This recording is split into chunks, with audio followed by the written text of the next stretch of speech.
Shiggity check. Check. How is the sound, friends? First things first. How is the sound? I'm using the Yeti today, so should be good to go. Is that a bit quiet still? I think that's a bit quiet still. Just going off of my other mic.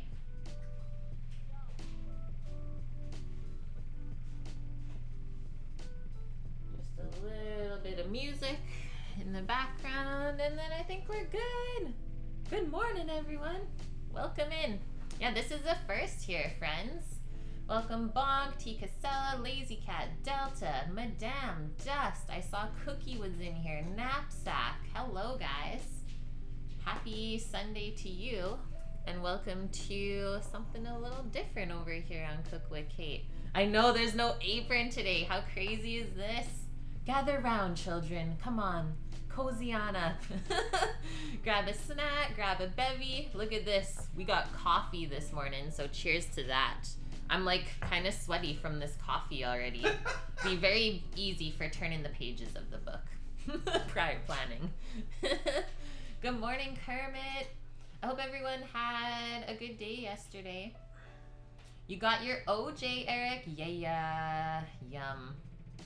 I know, I'm so cozy. I got my sweats. I told you, madam, it was going to be a cozy stream. And then you guys have to be cozy too. Hi, Flower. And I saw, madam, you were asking how this is going to go today. So I'm thinking we'll do about a 3-hour stream. Something around there. Until I told Sam I'll read the book until I start to fall asleep. Because sometimes when I read, it just puts me right to bed. So we'll do that until my eyes start to close, but I'm thinking about 3 hours will be good. That should get us through at least halfway, and then whatever else we have left, we'll do it, the rest of it next Sunday as well. I thought that would be a good way to do it. And yeah, here it is in all of its glory. Matty Matheson, a cookbook. I've read through this once before, and this was when Sam and myself, we took a road trip down the west coast of the States. 2019? I think it was 2019, if I can remember properly. So we went all the way down, all the way down to Cali, and then we went over and went to Vegas and then came back. So on the way back, when we were like just driving through flatlands there in like Idaho and stuff, I was like, I'm gonna read you this book. And he loved it so much. Like, there's such good stories in there. It's a 2-part book. So the first part of it is like stories and recipes from his family. And then the second part of it is recipes from when he went to culinary school and then started opening and working in restaurants. Really, really good history, and it just goes to show like the background of where chefs come from and stuff, and I related to a lot of his stories in a way. So I'm excited to read this through with you guys. You get to see the pictures too. Yeah, totally. So the way I'm gonna do it, because I think of copyright, so I'm not gonna show you like all of the recipes. We'll read through them and stuff like that and talk about them, but I'll definitely show the pictures because there's lots of good ones. Does he actually write things, or are we reading? No. There is like, every recipe almost has a backstory to it, which I love. Like, not every cookbook has that, right? Yeah, it's a mix of everything, guys. And yeah, just I guess another intro as well into like a Canadian chef and kind of how we grow up, I think. And you can see here, I got to post it from one recipe that I've made out of this one so far, and it was the lamb dan dan noodles. They looked similar to this. So it's noodles with super spicy pork and peanuts and veggies. Really, really nummy.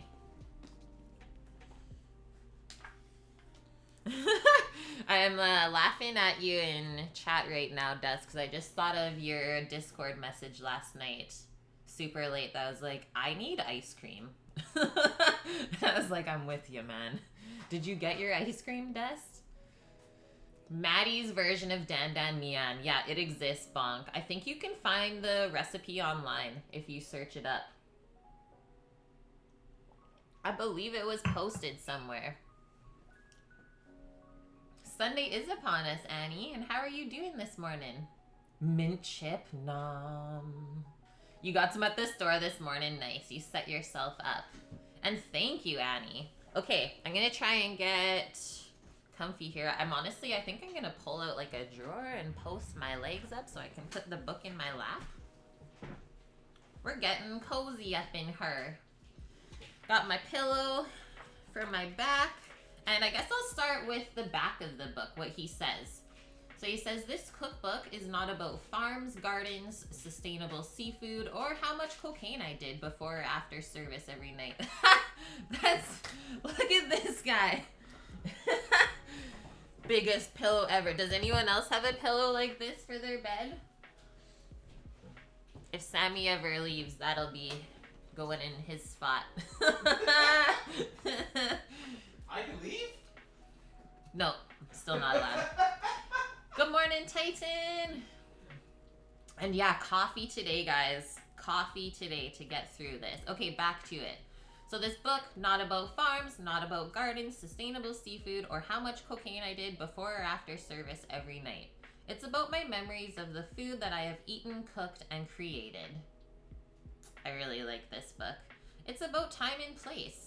Like those moments during my childhood family outings to the beach where we would eat oysters, mussels, and clams harvested from the waters surrounding a beautiful red clay island. It's about how I looked up at Grampy shucking those oysters with his rusty pocket knife, then boiling and serving the mussels and clams in his garage for me, my brothers, and my sister. This is a cookbook about these experiences. I will show you the food that has defined who I am. I think that's such a perfect intro. Yeah, that's a body pillow. Yeah, it is, Bonk. Oh, you know what, Flower? I have no idea where this pillow came from. I can message my aunt, but we got gifted this amazing fluffer of a pillow when she left this island and went out to the rock on the East Coast. Now she lives in St. John's. So happy that she gave this to us, though. Yeah, I love Matty. He's so awesome. He's blunt. He is honest with everything. Just no BS. There's a really nice photo, obviously, of like where he grew up, I'm gonna say. Definitely looks like Ontario sort of things. Where's the skywalk, Sam? There's a skywalk of sorts over the water. And then the book is, he wrote it out for his wife, Patricia, and at that time he only had one son, MacArthur. Mac, baby Mac. So here's the contents. Part 1, family. So it goes through both of his sides of the family, because yeah, they're married. And then part 2, cooking school, and then getting into the restaurants that he opened up and started working at. It's at Fort Erie. Yes, good one, Delta. That's exactly where he grew up. One of your top 5 Canadians. I hope I'm on that list too. Yeah, you don't need a body pillow. That's what your girlfriend is for. It's true, Titan. You want my aunt, Flower? She's not up for grabs. She's way too special. Look at this one. What do we think that is? Is that like a oyster farm? Or mussels or clams on the... I think that's how they farm them.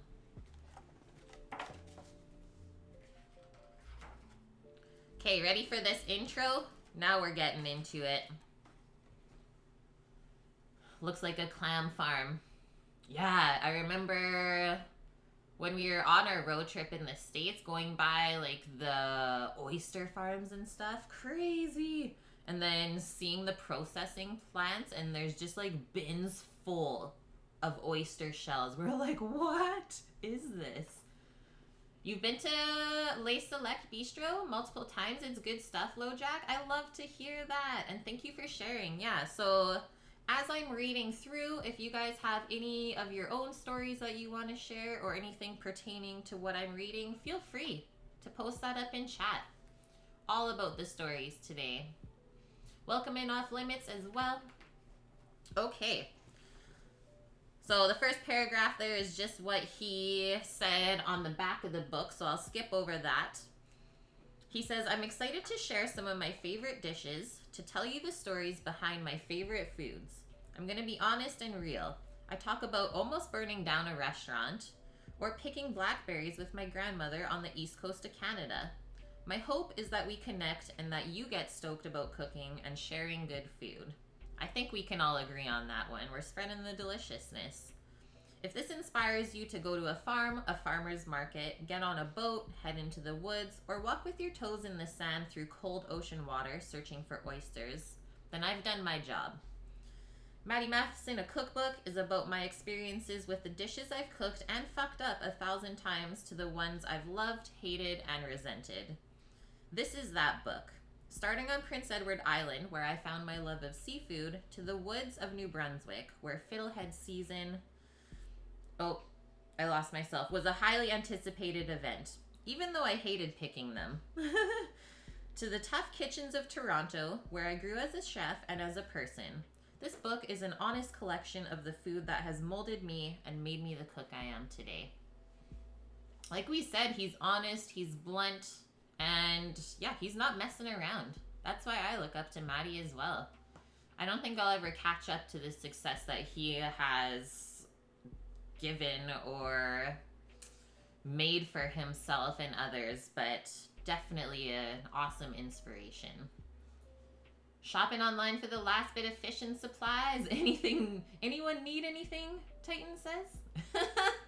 How practical do you feel the recipes in this book are for the home cook to do? Very practical. Very, very practical. There's only a couple in the second part of the book where it's like restaurant recipes where it gets a bit in depth, but I feel like he still does a very good job of explaining everything well, that it doesn't, like, it's not scary to try and attempt at home.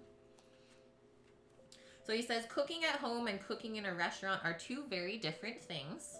And if you've heard some of my stories on stream before, I'm sure you can understand that, what he means. At a restaurant, you have purveyors, farmers, and fisher folk a phone call away who can deliver pretty much any ingredient to your doorstep within 48 hours. I can say that's pretty true. You also have a brigade of cooks to help you with brining, pickling, smoking, grinding, cleaning, organizing, and everything else. At home, it's just you, some family members, or your friends. Your son or daughter is your sous chef. Your husband is a dishwasher. Your grandparents are your guests. Hi, Swilliams. Good morning. How are you today? And I think I linked this book in my blacksmith already, so if you want to pick it up for yourself, that would also help me out. I got a little bit of an Amazon associate link there. So yeah, feel free to go check that out. You're doing great. That's good. Yeah, I'm doing good. I had a nice sleep in. Feel like I'm still kind of waking up here, but I made us a cup of coffee, so that is really lovely. And honestly, friends, the weather outside today is just perfect for us cozying on up here. It is just crap out. I was like, maybe I'll read it outside. And then I checked the weather network. I was like, no, that's a not. All right. What you do for the blacksmith, Kermit, is if you just hover over my stream, you'll see the little Amazon smile pop up. Click on that and you'll be guided to some of the lists I made up for you guys there. Okay.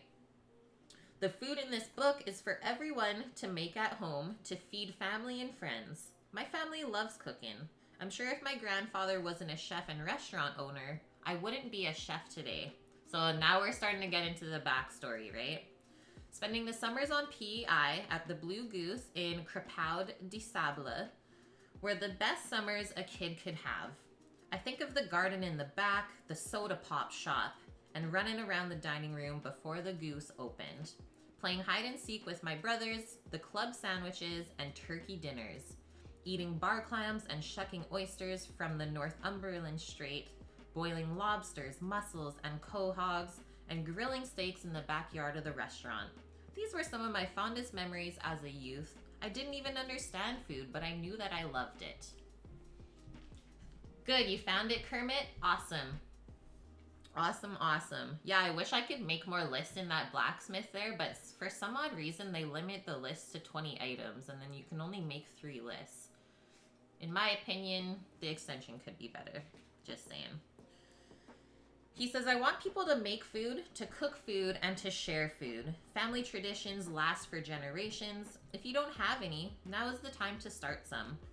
I love that anyone can turn a breakfast, lunch, or dinner into a ritual that could have a lifelong memory.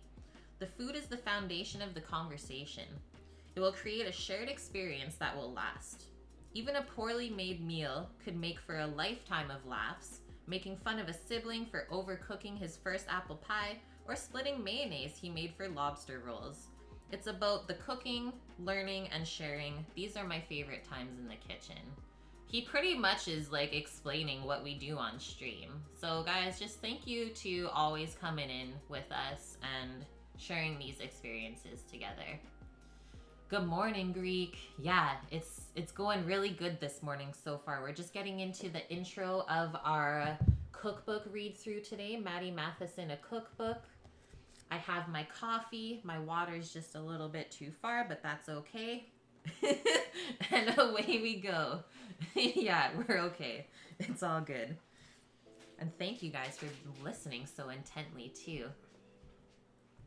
You having a good day, Greek? I feel like it's such a good day to cozy on up inside with this rain and grayness. The book was a New York Times bestseller. Yeah, it was. Yes, it was. Okay. He says, often you'll find whoever cooked the meal rarely eats at the table or has the smallest amount on their plate. I love watching the guests' faces at the table, seeing their first impression, eating the first taste of your love and efforts. Giggles, eye rolls, people looking like someone is under the table, giving them extra affection and attention. Those looks and feelings are what make the shopping, gathering, and cooking worth every effort. Food is one of the rare true experiences in this world. Food cannot lie. Either it tastes good or it doesn't. It's unapologetic that way. It's honest, and your job as a cook is to treat it that way. You're responsible for this animal or vegetable that a rancher or farmer spent his or her life cultivating. Don't fuck it up. I wanted to share the joy that I find, no matter what I'm cooking. Whether that means making preserves, pickles, and salad dressings, shucking and cleaning shellfish properly, making terrines and pâtés, or cooking and basting meat. Hopefully this book generates the desire to set the table for years to come. My family table is so important to me now. Having my son, MacArthur, makes me think about what a meal means. I can't wait to start telling him my family stories, or most of them. Like the story of my dad stabbing a boning knife through his calf while cutting the ear off of a cowhide. Or how my parents took the gut truck to their honeymoon when they were 19 years old and went all the way to Moncton for a weekend of ZZ Top and Santana concerts. Very Canadian.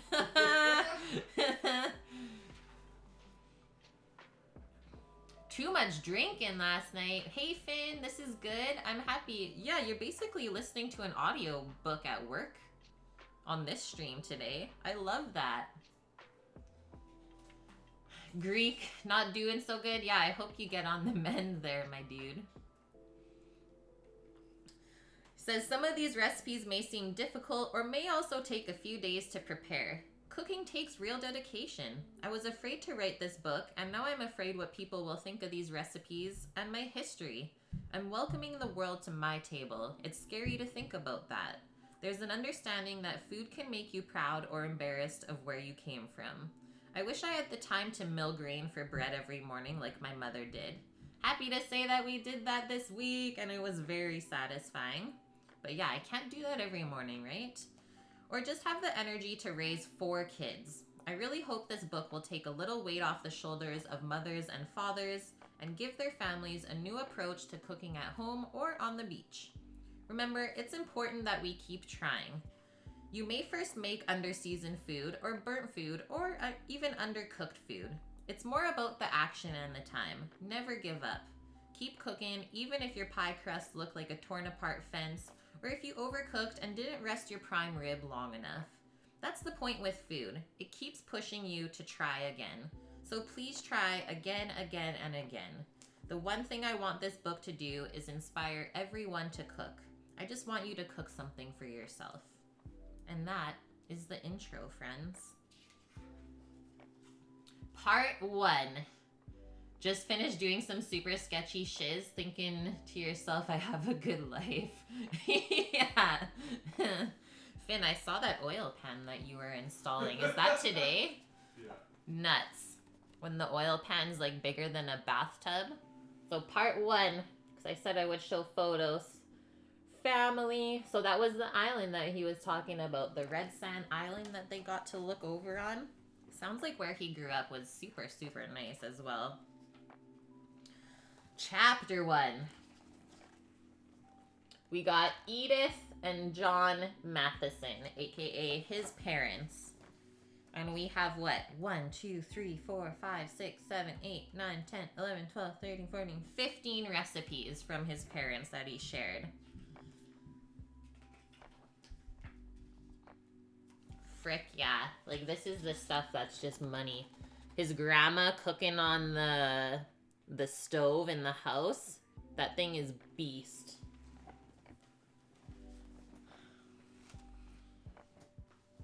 Matheson's meat market. So like he said in the intro, is his grandpa owned like a butcher and a restaurant when he was young. So this is the background to that. The Matheson family has been on PEI since the late 1700s. Long time then.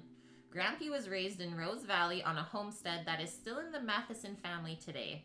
He was the 9th of 10 siblings. He was a member of the Royal Canadian Mounted Police, also known as the Mounties. Grampy often went out on patrol with his dogs for 30 days or more at a time, surviving on what he could kill and carry on his dog sled. Nanny Eddie was a Newfoundlander born in Newfoundland. Like many from that time, Eddie was very skilled at making food from the land, and the unique dishes of Newfoundland were carried forward by my dad in the form of salt cod and Jig's dinner. Nanny and Grampy were both great cooks and used a lot of locally sourced meat such as seal, caribou, ptarmigan, duck, sea trout, and whatever else they could get their hands on. So that stuff is not really eaten much anymore, right? Like the seal, ptarmigan, stuff like that. Would be interesting though to kind of look into if people are still doing that or not. Very Canadian though, I would say. Nanny's favorite wild game was porcupine. What? Has anyone in chat ever eaten porcupine? I gotta ask. I don't know anyone that has. Yeah, bonk. Nope. After a 20-year career, Grampy retired from the RCMP at the age of 39. That's nice and early, hey? Grampy and Nanny then decided to move to Woodstock, New Brunswick, to buy a farm and start a slaughterhouse with a retail and wholesale meat store. Grampy added a commercial-sized smoker to the operation, and they began smoking ham and bacon. Homemade smoked meat was always in the cooler for delicious sandwiches. Nice, Jiggles. You've had seal but not porcupine? Are you able to describe the texture and taste of that, if you can recall it? I didn't know that either, that people ate porcupine, but that's the thing is when you don't really have much around, you gotta live off the land. So cool. And hi, Mickey. How are you today? Welcome in. Cozy on up. We're doing the read-through for our community 1 million Pots and Pans redemption of the Matty Matheson cookbook. Got my coffee, got my water, and I'm in my cozy sweatsuit. Swilliam's a weird guy you worked with a few years ago would bring weird stuff to work potlucks. Porcupine was one. Okay, can you describe that one as well, if possible? Wonder if people eat possum. Yeah, probably, I would say, Annie. So probably. porcupines that don't eat like pork. So, did you hear what Sam said? He said porcupines that don't eat pines and like pine cone and stuff, it tastes like pork. So I guess it's all, well, as always with animals, if we eat them, it's all dependent on actually what they first eat, right? Yeah. And that's what flavors the meat. You got your wine so we can chill? Perfect. That is awesome. Okay. He also made his own sausages and a variety of charcuterie like head cheese and blood pudding. They also had a massive garden where they grew every vegetable imaginable, more than enough for their family and many of their neighbors. Him describing what they're doing, that's going to be Sam and I when we're old, for sure. Yeah, doesn't everything just taste like chicken? At some point in the past, humans have eaten everything they could put in their mouth. Many lived, some paid the mortal cost. Fact, bonk. That is definite fact.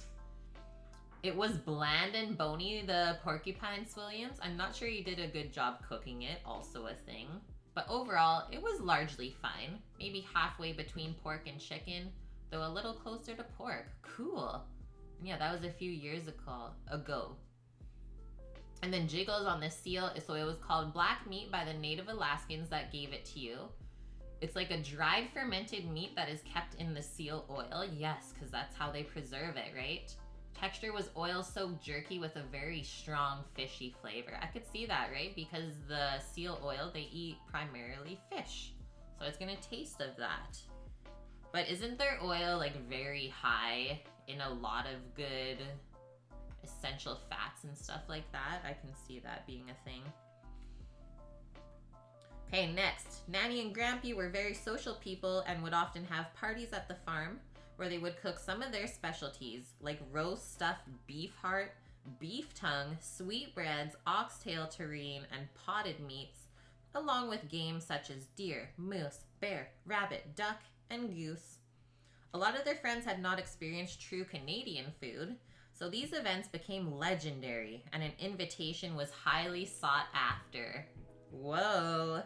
They would start around 8 in the evening and run until the next morning, with Nanny playing the piano, Grampy on his accordion, and others would bring fiddles, guitars, harmonicas, and the spoons. Okay, that sounds pretty legendary. I think someone has to host a dinner like this when COVID is over, hey? Would be interesting for sure, Finn. What is pemmican? Or yeah, was it pemmican? Mixture of tallow, dried meat, and dried berries that is used. So I like picture pemmican as being sort of like the suet cakes that we feed to bird. That's what I picture. But just it has meat in it. I don't know. What does the picture look like, Sam? It just looks like Like a little suet cake? square kind of. Is it white? Great. Okay. When COVID is considered officially over, we're gonna see the return of the Roaring 20s. I totally think so, Bonk. Totally. Grampy was very entrepreneurial, but would never admit it. In addition to owning the meat market, he was a skilled beekeeper. He typically had 10 to 15 active hives and sold a lot of honey. Paging Titan. Happy to say that our stream also has a resident beekeeper. Nanny and Grampy had a sugar bush and made maple syrup for friends and families, aka Sam's parents. They made cider from the apples of their orchard. That's Palsh up next. 5 different types of apples grew there.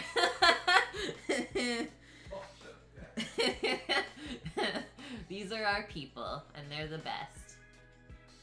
Yep. Go get your zoot suits. Ladies, get your flapper dresses out and all the pearls that you can scrounge up. Grampy sounds like a busy man, hey, Dust? But he was obviously busy doing all of the things that he loved, right?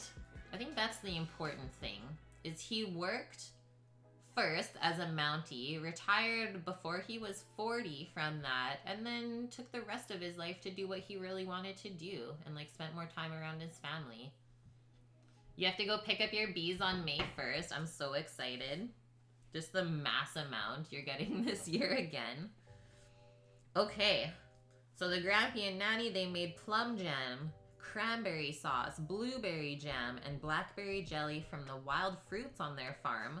Not to mention the pickles, mustard, sweet mixed, chow chow, dill, pickled beets.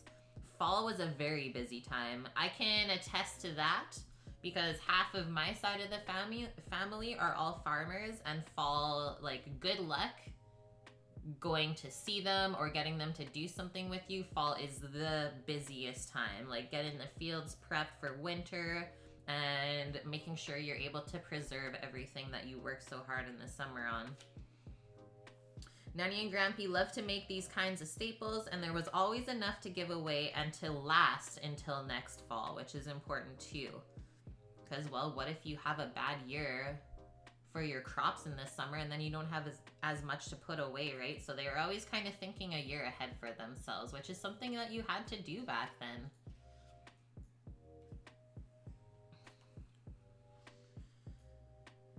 Nanny Matheson passed away when I was young, so we never really got to know her, but by all accounts, she was fun, smart, hardworking, and a great cook. Eventually, Grampy sold Matheson's meat market with the intention of retiring on PEI, but he had to be so busy, so he bought a restaurant that had been closed for 5 years. Does anyone know someone in their family like this? Like, they're always working on something new. So the Blue Goose in De Sable, down the road from Crapaud, a small village of 300 people on the side of the Trans-Canada Highway, originally opened in 1947. Grampy made almost everything from scratch and used all local produce and meat. His breads and rolls were legendary, such that he opened a small bakery section so people could buy some to take home.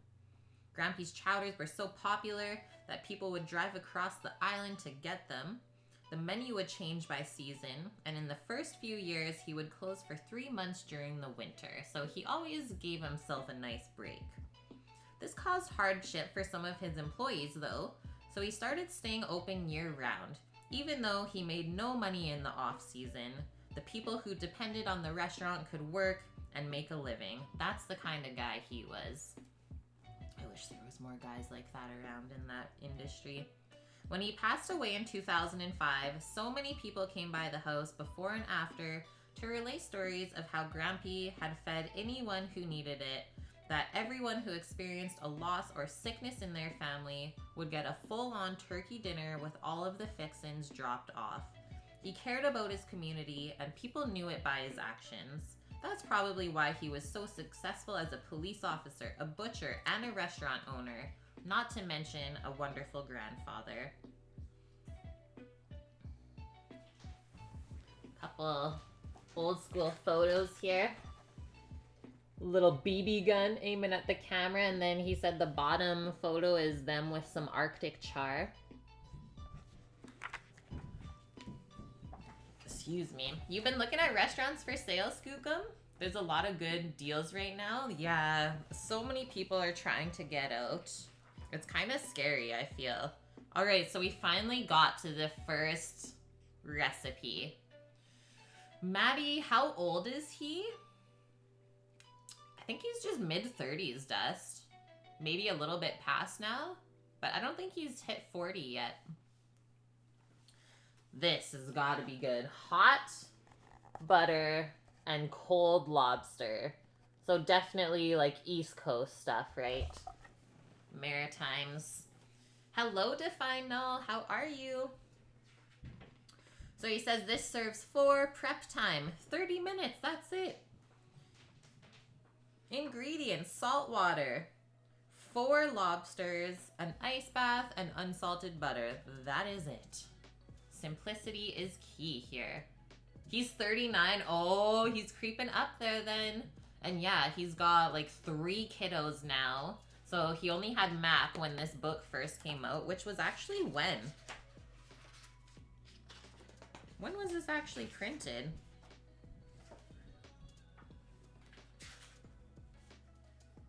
$2018. Okay. 2018. So yeah, now he's got 3 kiddos to take care of. Salivating for this lobster. Good morning, FCB. How are you today? Okay, the story here. Growing up in the Maritimes was a beautiful thing. I can see that. I can see that. And we do have a fellow food and drink streamer that lives out there. So the practical escapist, she knows what this is all about. Living on any coast has massive benefits. The air, the beaches, the forests that surround them, the rivers that flow into the ice-cold, salty water. What kid wouldn't love that landscape and terrain to run wild in?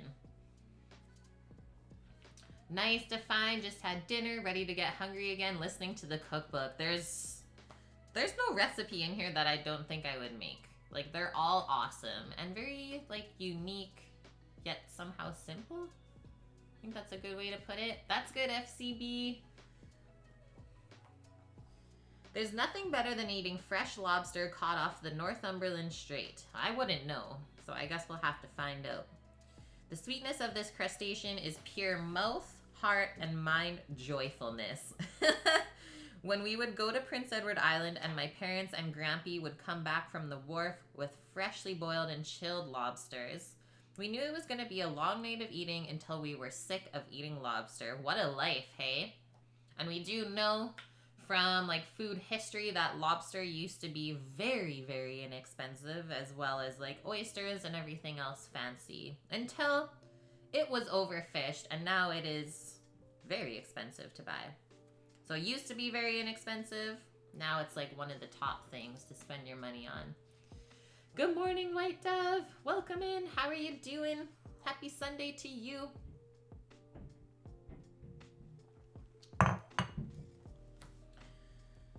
And question for chat right now, since we're on the topic. Do you like when you have, or if you have shellfish, do you like it warm after boiling, or do you like to boil it and then eat it cold? Myself, I like the hot butter, cold lobster, or cold crab sort of dealio. I don't know, it's a texture thing, I guess.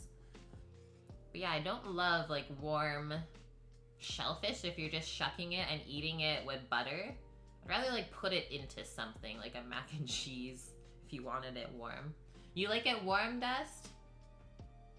And yeah, to each their own, right? I'm not saying it's bad at all. That's just my preference that I found over the years.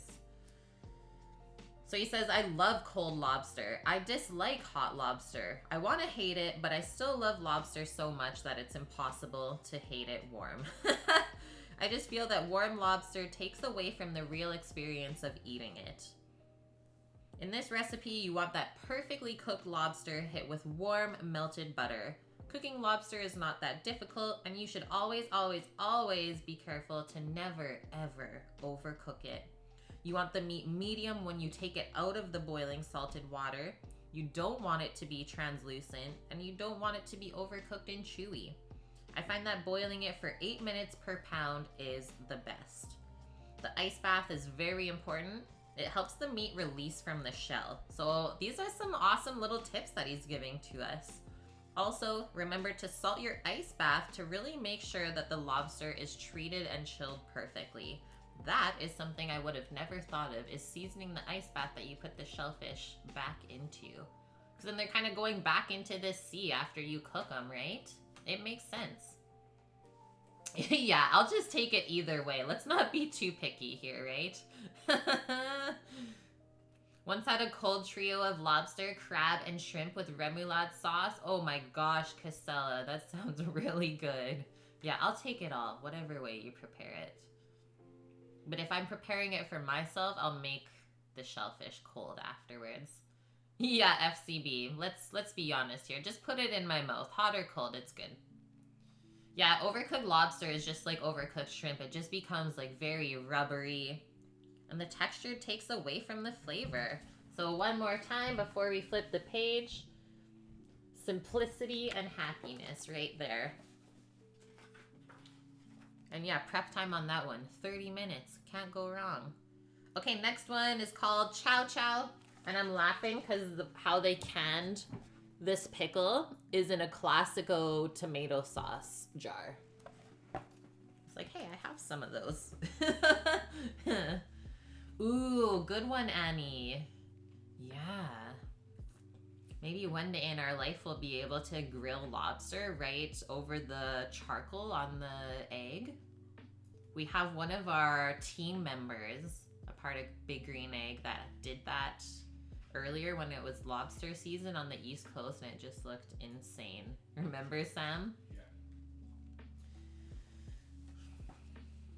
Okay, chow chow.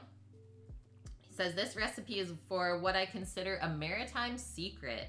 I don't see this pickle much outside the territory, and it's a shame. These are great with any meat and potatoes type of dinner or as a garnish on burgers, hot dogs, or sausages. 1 pint jars, so 480 ml or 2 cup, are the perfect size to keep or to give away to family and special friends, only the special ones. For me, homemade pickles are a trade item.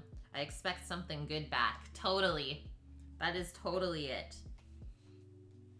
So what is in this chow chow? Green tomatoes, white onion, kosher salt, white vinegar, pickling spice, and brown sugar.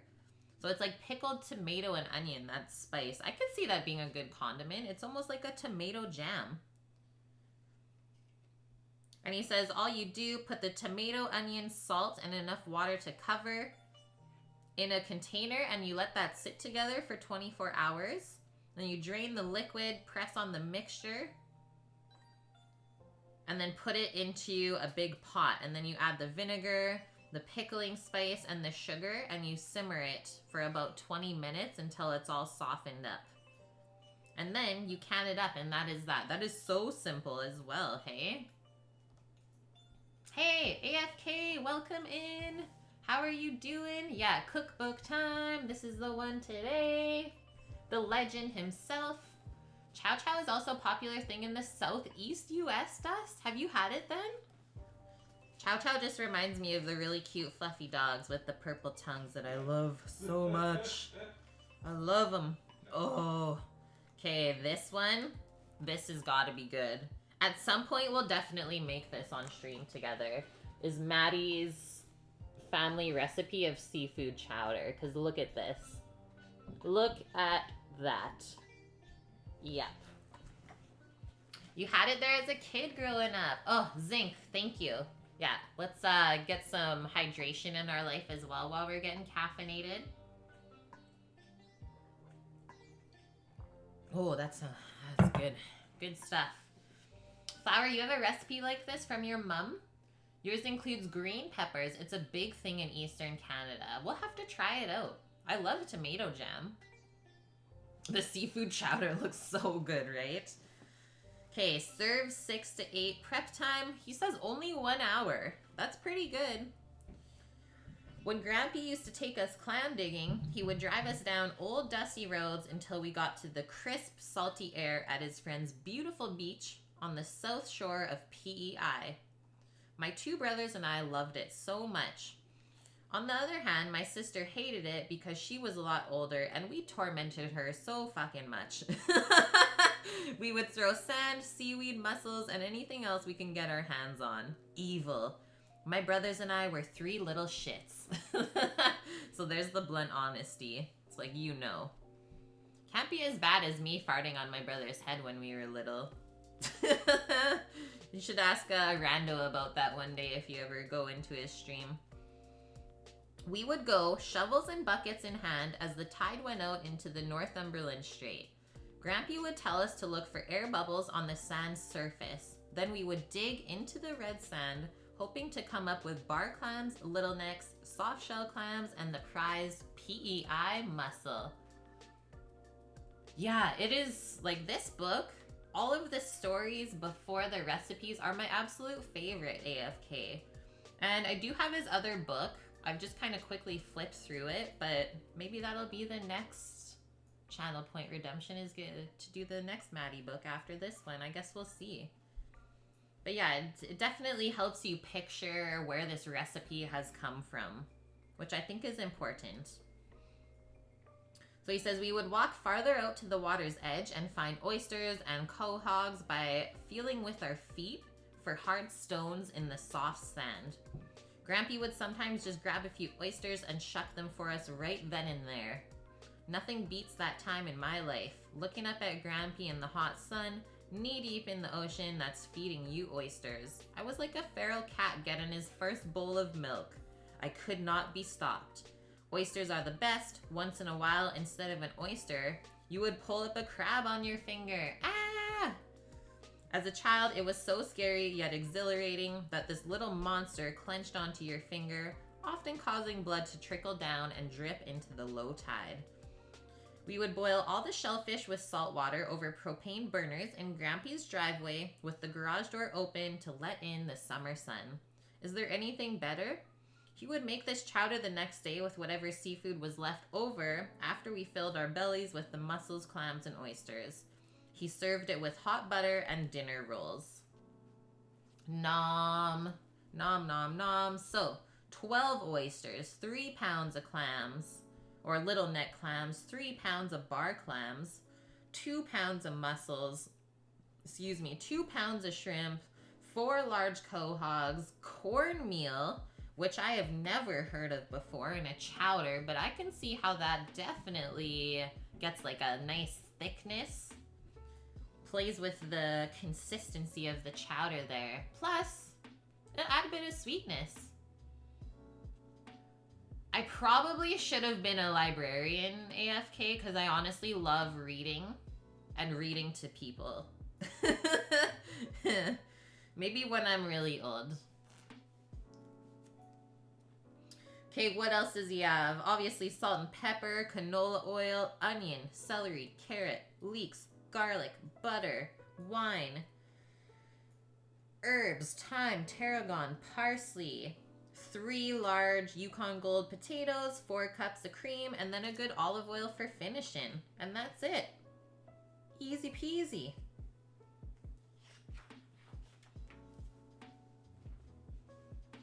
For you, yeast dinner or sourdough rolls are needed for a good seafood feast. Yeah, it's gotta be like warm right out of the oven, right, Bonk? The way that the rolls just like soak up the chowder broth, so good. So good. Okay, next one. Okay, there's a photo to go with it. This could be one that we can try in our life now that we've already had an intro into beef tongue from Flour the Talking Flower. A recipe for grilled beef tongue. That looks pretty good. That looks pretty dang good. I'd be into it. I think we could make that delicious. Prep time on this one, though, 2 days. So remember, when you're cooking beef tongue, it does take a little bit more effort. You gotta take the time to make it delish.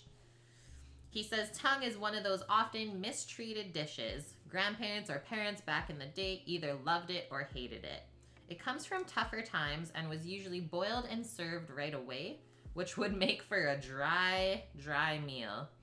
This is a recipe my nanny and grampy would make on the Green Road farm in New Brunswick that I've only heard about from my dad. And from what he has told me, Nanny Matheson was an amazing, knowledgeable, skilled cook and baker. She always cooked 2 tongues. While they were cooling, she would put them together in a 69 shape, wrap them tight with cheesecloth, press them and chill them so they would make an evenly shaped loaf when she unwrapped. She would then slice it and serve it as a cold cut. People had no idea what this delicious treat was, as it did not look like tongue at that point. Just make it not look like tongue and they will never know. Yeah, beef tongue AFK. You have a bunch in your freezer that you don't know what to do with? Well, if you like Reuben sandwiches and stuff like that, that's what we did with our last beef tongue, was we made pastrami out of it, or like a corned beef. Very, very good. But this also sounds delish. So he says, I love beef tongue so much. Done right, it's better than pot roast. And I can see why he would say that, because the tongue does have this nice marbling and fat all throughout it that is like quite surprising, even though it's like a muscle that is used a lot, right? Pressed tongue is a great thing, Flower. Is this like bringing you back to when you were a kid or what? Yeah, this first half of the book I'm sure you would just love. So the trick in this version of beef tongue is to peel the tongue while it's hot and place it back into the strained braising liquid to chill overnight. This allows the flavor and power to go back into the tongue. Let's all love tongue a little bit more and it will love us back tenfold. So we need salt, bay leaves, peppercorns, thyme, 2 fresh beef tongues, canola oil, 3 onions, 2 stalks of celery, 1 leek, 2 carrots, 1 head of garlic, some tomato paste, a bottle of red wine, a bunch of parsley, and some mustard for serving. And this is what we get at the end. Like I said, that, like munching on that with some bread, put more pickles around, maybe put some cheese on the side. I could be into that. Would try that, Finn? Yeah. Now that we've made our first beef tongue, I am more inclined to make more. Okay, next one. Grilled oysters. Also a thing that we've not done yet on stream together, and I think that would be really, really good over the charcoal as well. Like, look at that green sauce that he made with it. Matty says, I love grilled oysters. My grandpa would turn on the grill after we pulled some out of the straight. Garlic butter and crunchy breadcrumbs with splashes of Tabasco are an unstoppable combination with the creamy, salty oysters. The butter will drip down your hands all the way to your elbows. As kids, my brothers and I loved seeing how much Tabasco we could splash on these bad boys, or how many lemon wedges we can suck on. Dad would always bet us to drink hot sauce, suck on a lemon, or eat wasabi for $1. My older brother, Stefan, was the king of wasabi. I just liked eating oysters. I like that. Lily, you can't eat tongue anymore? Was forced to eat it as a child and now just the texture irks you. Oh, that's so unfortunate. And yeah, that's kind of what he said at the beginning of that recipe, was like, you've either had it in a proper way that you still like to eat it, or it's been ruined for you. So I guess there's that. Okay, he says it serves as many as you want. It depends on your haul from the ocean or your fishmonger. Let's say this is for 4 friends. Prep time, 30 minutes. Easy mode.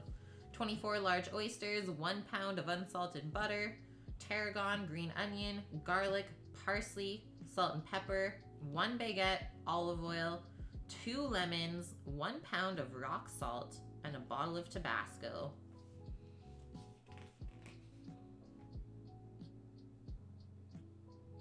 So he actually makes like a compound butter here. So he whips the butter in his mixer and then adds in the herbs and the garlic and stuff.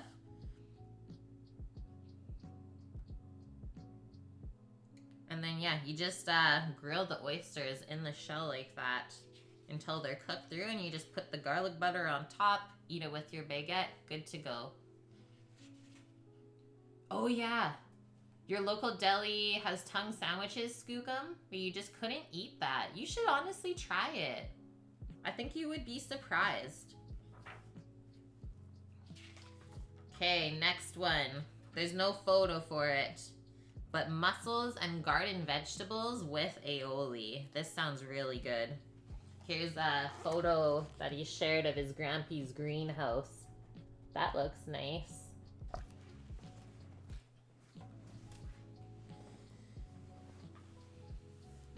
Serves, 5 people. Prep time, 15 minutes. Like, these are the shortest prep times ever. Matty says, by the middle of August each year, Grampy's garden was at its finest. I can say the same thing for out here, too. Tomatoes, runner beans, cauliflower, cucumbers, zucchini, onions, scallions, herbs, and flowers were all ready for harvesting. This dish makes for a perfect snack after a late day swim in the ocean or a fight with your brothers. As a kid, you never really understand the work that goes into things like making dinner, driving your family across a province, camping, or growing a garden. This recipe takes a lot of work. Getting the garden up and going, watering and taking care of it, letting your grandchildren run around, grabbing everything off the vines. It must have been really easy for my grandfather to let us ravage it the way he did. Ha, grandparents are the best. Yeah, okay kids, now you gotta go pick all the beans. Yeah, we get to pick the beans. That was basically me when I was little too, in my grandparents' garden. It's like we get to go to grandma's this day. I'm gonna eat all of the raspberries and rhubarb and everything, right?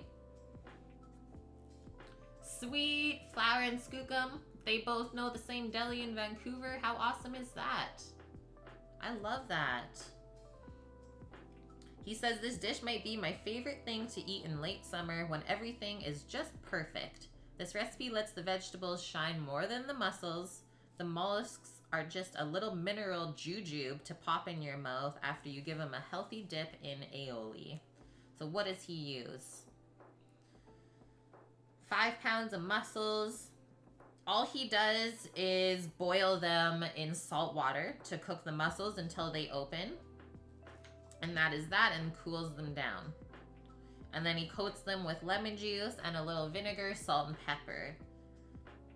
So he cooks and then seasons the mussels, and then all of the veggies are served with like an herb salsa. Lemon, vinegar, carrots, tomatoes, cauliflower, cucumbers, zucchini, fennel, radishes, green beans, and then we have parsley, tarragon, and mint. And then he just makes an aioli to dip everything in. Nom. Okay, this next one looks so freaking good.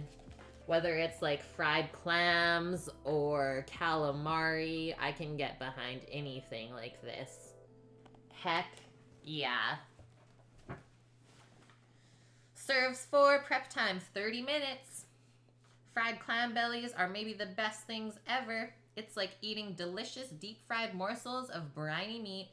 I like bellies better than strips. They are more adventurous and way tasty, but might have sand, which is part of the vibe. Once a week, we'd go to Como's seafood restaurant in Penfield, about an hour from St. John. It's a perfect little restaurant on the side of the highway that serves breaded seafood. You can order the mixed fried seafood, but what you really want is just a pile of fried clam bellies and lots of lemon, Tabasco, and tartar sauce. The hardest part is finding cans of clam bellies. You can find them online, or hopefully you can make it to a supermarket in the Maritimes on the East Coast. Yum. So for the clams, 3 pounds of clam bellies, and then he makes a dredge, so flour, eggs, and then, oh, okay, here's his little secret, is he grinds up saltine crackers for part of the breading. Imagine that. And then also a bit of cornmeal. So cornmeal, ground up saltines, and flour. And then he does Old Bay and then just fries in canola oil. Are those the only 2 Jewish delis left in Vancouver? Seriously? For the tartar sauce, dill pickle, capers, mayo, lemon, and salt and pepper. That's pretty similar to how I make my tartar sauce as well. Okay, next one. Some people are so into, and I can't wait to have a legit one on the East Coast. Lobster rolls. Look at the size of that claw that he put on top of there. That looks so dang good, and a little bit different from the usual lobster roll we see. He says the prep time for this is only 30 minutes. What? I know, Dust. Just keep looking at the photo. He says lobster rolls are sacred, and all I'll say is this. Do not toss lobster with mayonnaise, ever. Those are pretty big words, and I feel like some people will fight him for that. A lobster roll should be toasted, buttered, flat-sided hot dog bun, overflowing with lobster. I love to add a little trail of chopped white cabbage slot on top for crunch, and maybe a little drizzle of melted butter.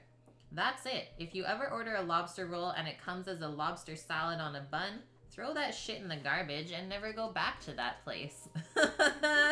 Tell us how you really feel. Okay, so he cooks the lobsters the same way as the first recipe we read, so cold lobster, hot butter. Shuck it all up, and then he makes a slaw with mayo, lemon zest, and juice, celery, pickles, onion, cabbage, and salt. And then he just toasts the bun. He served the slaw on the side for this one. Well, I guess that way you can maximize how much lobster you put in the roll, right? Yeah. Throw that shit in the garbage and never go back. I've not had many lobster rolls. Maybe one, Sam, right? Maybe one? I might be wrong here, though. I don't know if I've ever had a lobster roll in my life. We've never had one together. Okay, so Sam's saying we've never had one together, so I don't think I've ever experienced that one. Oh, sorry. Fortes. Yeah. Skookum, you know Joe Forte's in Vancouver? That's where we've had a lobster roll, and it's good. But I always feel like getting a lobster roll on the West Coast does not do any justice to a lobster roll on the East Coast. Okay, this next one. Oh, I don't even know what to say right now. But someone's gonna probably request this with their pots and pans. Lobster pie? What is that? This is lobster pie, Sammy. Basically like cottage pie, but with seafood. That's oh my sick. God. You had one in Martha's Vineyard? That was the bomb? What, Cookie? That sounds awesome. You guys make it with king crab? Yeah. King crab pie. I'm in. And it had no mayo on it, Cookie. So it was legit, as far as Matty says. There's a food truck in Vancouver that has lobster rolls. Have you been to it? Better be outstanding to use lobster like that, right? Prep time 2 hours, so a little bit longer, and it should serve 6. Excuse me. Ready for it? Leftover lobster meat is the gift that keeps on giving. Even if you don't have any leftovers from a boil, go buy more lobster and make lobster pie. This is a dish I love eating and making. It's perfect for winter nights, fall evenings, or a hot day. Fuck it, it's good anytime. Creamy leeks, shallots, carrots, celery, fresh herbs, chunks of sweet lobster, crispy salty bacon, all hidden under a bed of buttery mashed PEI finest Yukon Gold potatoes. This is one for the books. Yeah, this book is thick, but we're getting through it. We're doing pretty good so far. And welcome in, Squirrel. How are you today? Oh, you haven't seen it around, Skookum. Oh, you can Uber it. Uber Eats it up. Okay, so first thing he does is cook the lobsters the same way as always. Cools them down.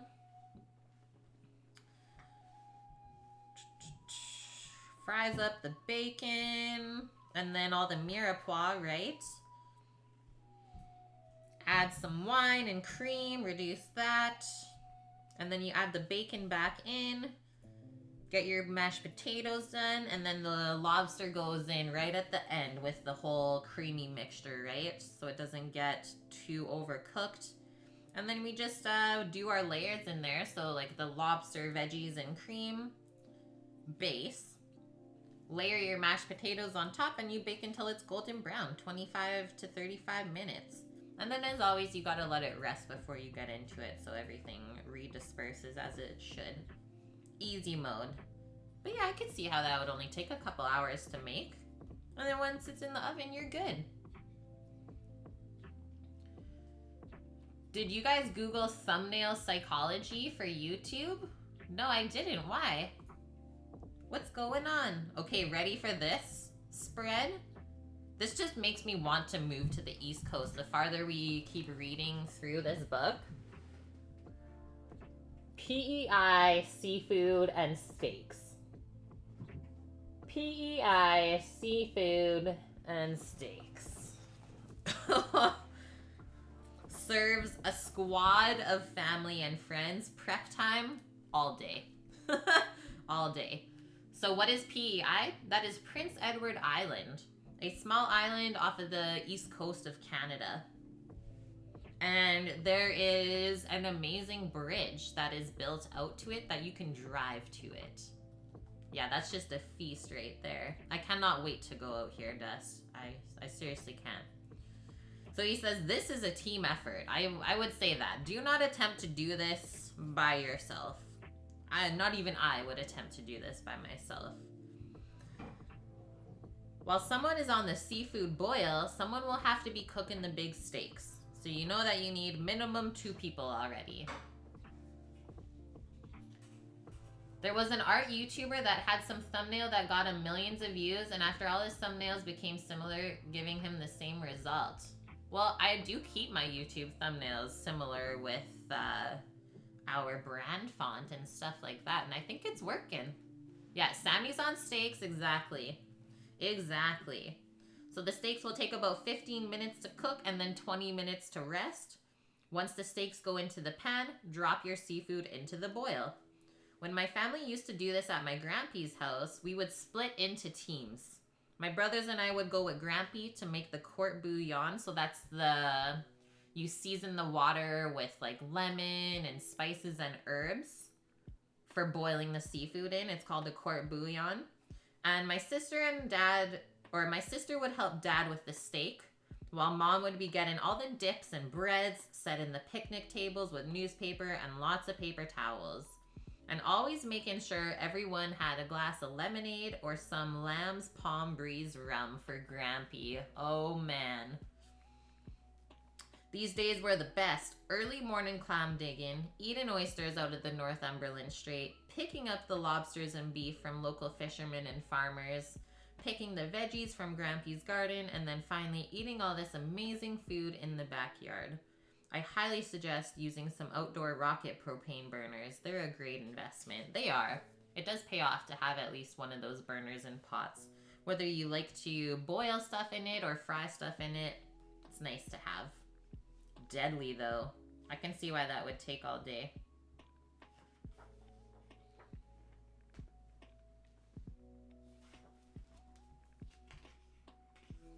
And then the sides that they served with that, so some of the chow chow, mayonnaise, a pound of melted butter, mustard, pickles, country style bread, fresh veg, and a really nice flake salt. Next one, which I don't foresee myself really enjoying this because I'm not like a huge fan of soggy bread. But maybe if I made it for myself, I'd be into it.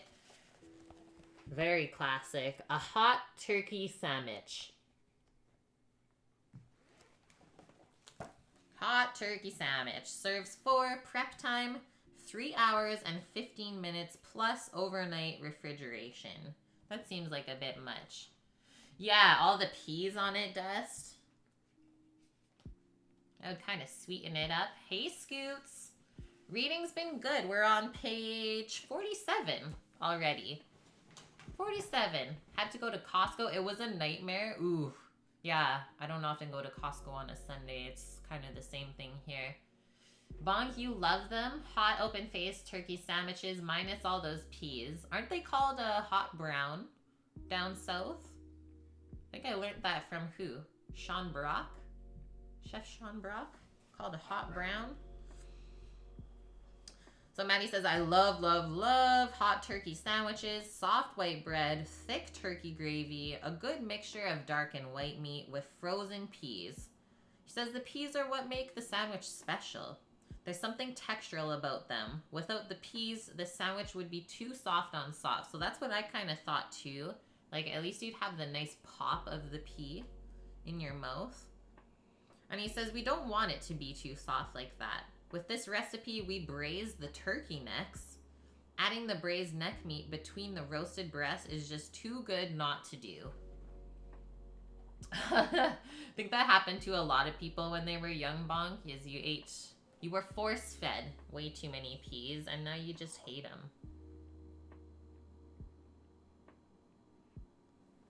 Especially if they were like canned peas, I would say. Oh dear, Finn. We aren't going to brine our turkey breast. We're going to cook it nicely and let it come to temperature. Resting it is what makes the turkey breast juicy. This takes a day to prep though. We have to roast the breast and braise the necks, then the following day we can make this sandwich for all of the people that we love. At the Blue Goose restaurant, Grampy always had plenty of roasted turkey breast for hot turkey sandwiches. These are best eaten in cold weather with French fries or creamy coleslaw. You don't hate them, you just prefer not to eat them. That's a nice way to say it, Bonk. Okay, so he does turkey breast, canola oil, salt and pepper, the turkey necks, and then onion, carrot, celery, tomato paste. 3 quarts of chicken stock, bay leaves, parsley, thyme, flour to thicken the gravy with the butter, and then our 4 slices of white bread and some frozen peas. Easy mode. Oh yeah, this is bringing me back to kind of yesterday's steak night, date night. Steak night, date night? What? Porterhouse steak. Remember we were talking about this yesterday? So there's like 2 different cuts on the porterhouse. If you look at it, the one side is smaller, and that's the tenderloin. And then the other side is the strip loin, what we cooked up yesterday. Drooling, yeah. Ray, hope everyone is hungry from this cookbook reading. Yeah, we're almost getting there. I'm doing okay, though, because my coffee is suppressing my appetite. Phew. Phew, phew. So he says this serves 4, prep time, 1 hour. We need 2 porterhouse steaks, some salt, canola oil, and 3 tablespoons of unsalted butter. That is it.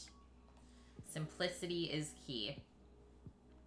Matty was 8 years old the first time Grampy brought him to the cattle farm.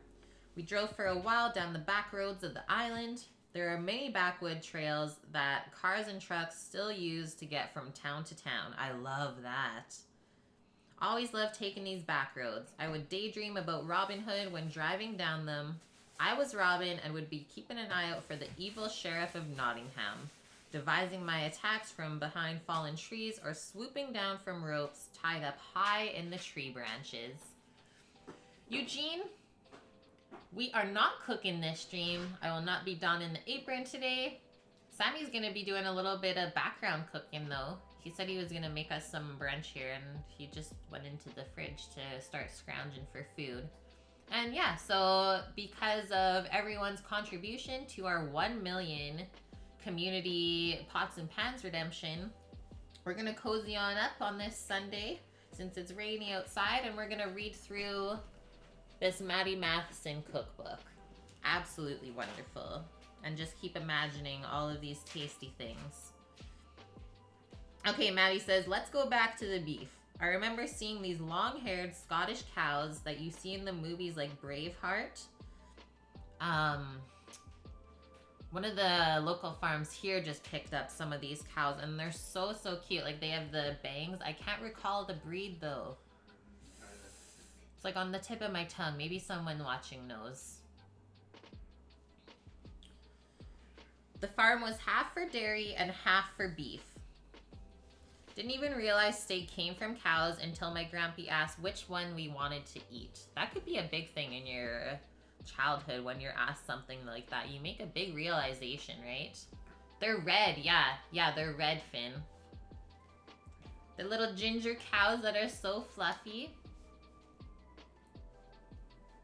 Yeah, why not take a ferry across the water so we can hang out? Because I don't want to go on a ferry. Jersey cows? Nope. Not the one. No.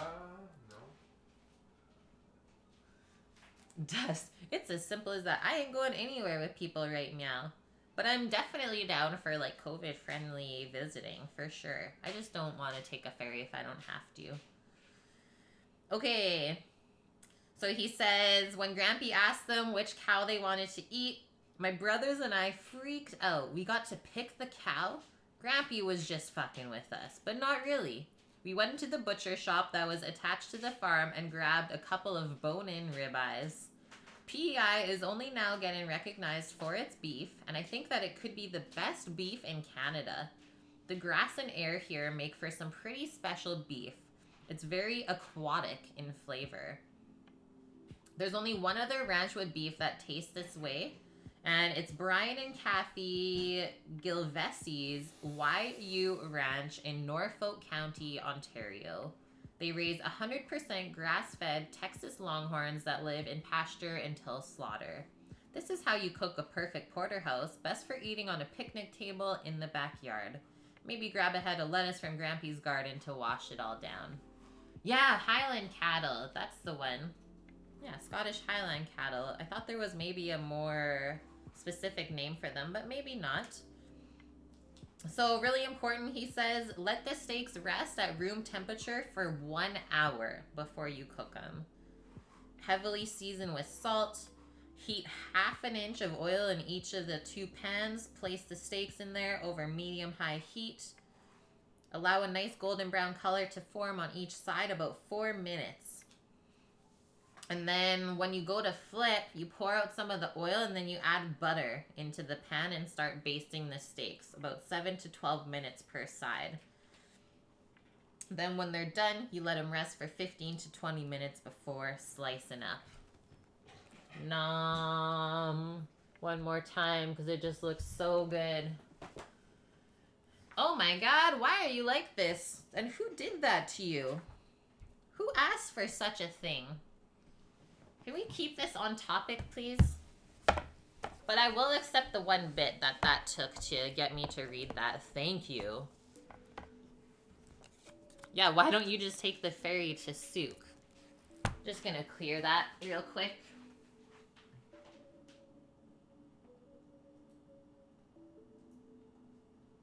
Thank you. Some people. Carry on. We're talking about tasty things today, not disgusting ones. Had to make me get up out of my chair? How dare you? The audacity, Dust. Yeah, hope that was worth it. Grandma Jewel's Kitchen, hello, how are you doing today? Okay, next one. I've definitely never had anything like this before, but it's intriguing to me. It kind of reminds me of like a tuna salad sandwich or something. Bar clams. Bar clams. So it looks like they're like little pieces of clam cooked up, put on bread with mayo, and then topped with some sort of pickle. Yeah. Sammy was in the bathroom. Poor guy. I'm doing good, Grandma. Thank you for asking. Yeah, it is rainy, rainy, rainy here. This one, serve 6, prep time 4 hours. For such like a simple looking dish, that's a pretty long prep time. But you know, good food takes time. So we need 25 bar clams, some ice, a loaf of store-bought sourdough bread, a cup of unsalted butter, and a jar of mustard pickles. Sounds pretty easy to me. Cookie. He says bar clams are rare, and a jar of them is one of the best things in the world. Not a lot of people really understand how good bar clams are. I don't understand. Never had one. One of the first times I met Chef Robert Prendergast, he told me that I had to try them. So we walked around the block and he popped the trunk of his car, where he had a few coolers and boxes full of PEI seafood and shellfish. Want to see what's in my trunk? That'll basically be like us in the food truck. Come on in. Want to see what's in our fridge? Thank you, Zinc. Keeping me hydrated today and helping my voice not get lost. Your voice is being lost. He cranked open a jar of bar clams, and first he took a sip of the liqueur to make sure it was up to snuff like a fine wine. He gave me a nod and a wink and passed me the jar for a sip and to dig my fingers inside. I pinched a couple of bar clam pieces out of it. They were delicious. Not too salty, not too sweet. It was a perfect jar of bar clams at 9 a.m. out of the trunk of a car. That's a real maritimer for you. Robert is so compelled by his seafood that the time of day doesn't even matter. It only matters that he shares something he loves so much. I'm just lucky because I love bar clams as much as he does. Yeah, exactly, Finn. Wanna see my meat? Come on in.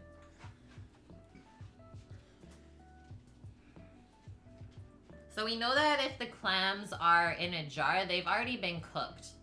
Look what Sammy's doing. We had a leftover steak from yesterday.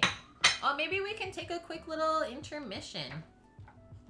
We still have to go over how everyone liked their stuff from their Food for Friends last night. We never went over the reviews or nothing like that.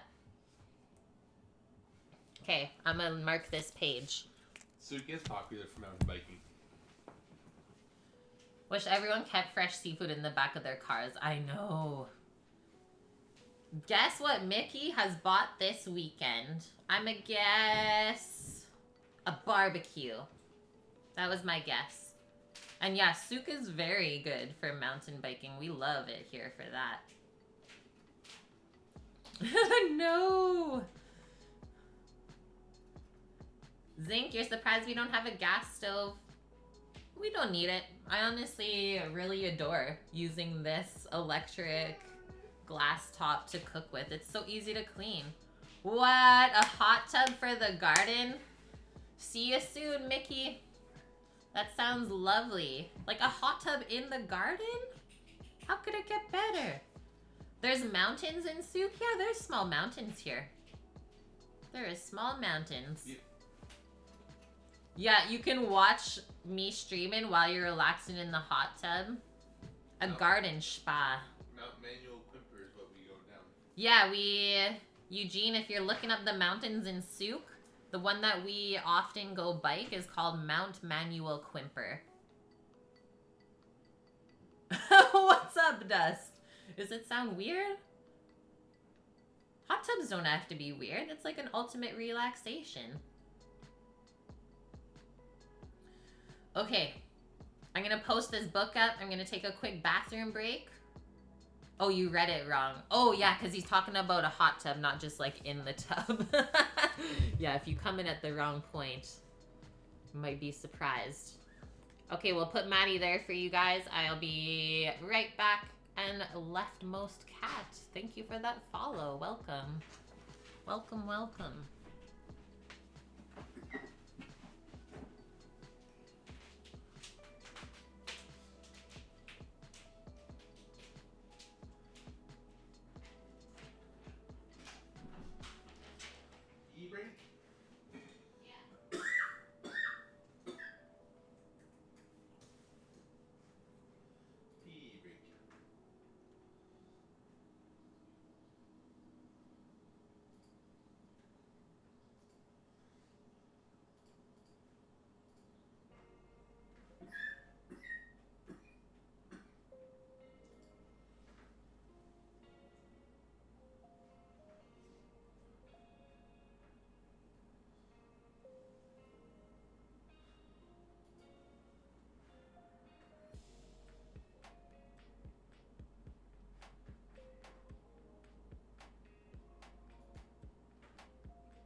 Muted, so sounds good. Oh, cool.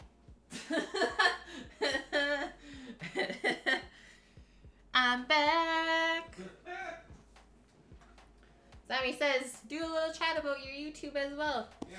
I just want to say thanks everyone that subscribed to our YouTube channel in the last week. We've seen like a huge influx of subscribers, and that is much appreciated. Like we're almost at 400 now. We got another one today. Yeah. So thank you, thank you, thank you. And I also want to say we do have a section in our Discord where you can also make suggestions for stuff that we upload onto YouTube. Like if you ever have an idea of a video that you think would be cool, let us know. We're more than welcome to take those. What's the best restaurant in Souk? Yeah, our house. I have to say it, Eugene. Our house. I don't really have a favorite anymore. They're all pretty mediocre. Yeah, that's all I have to say about that. Is it licensed? No. Of course we're joking. Just jokes.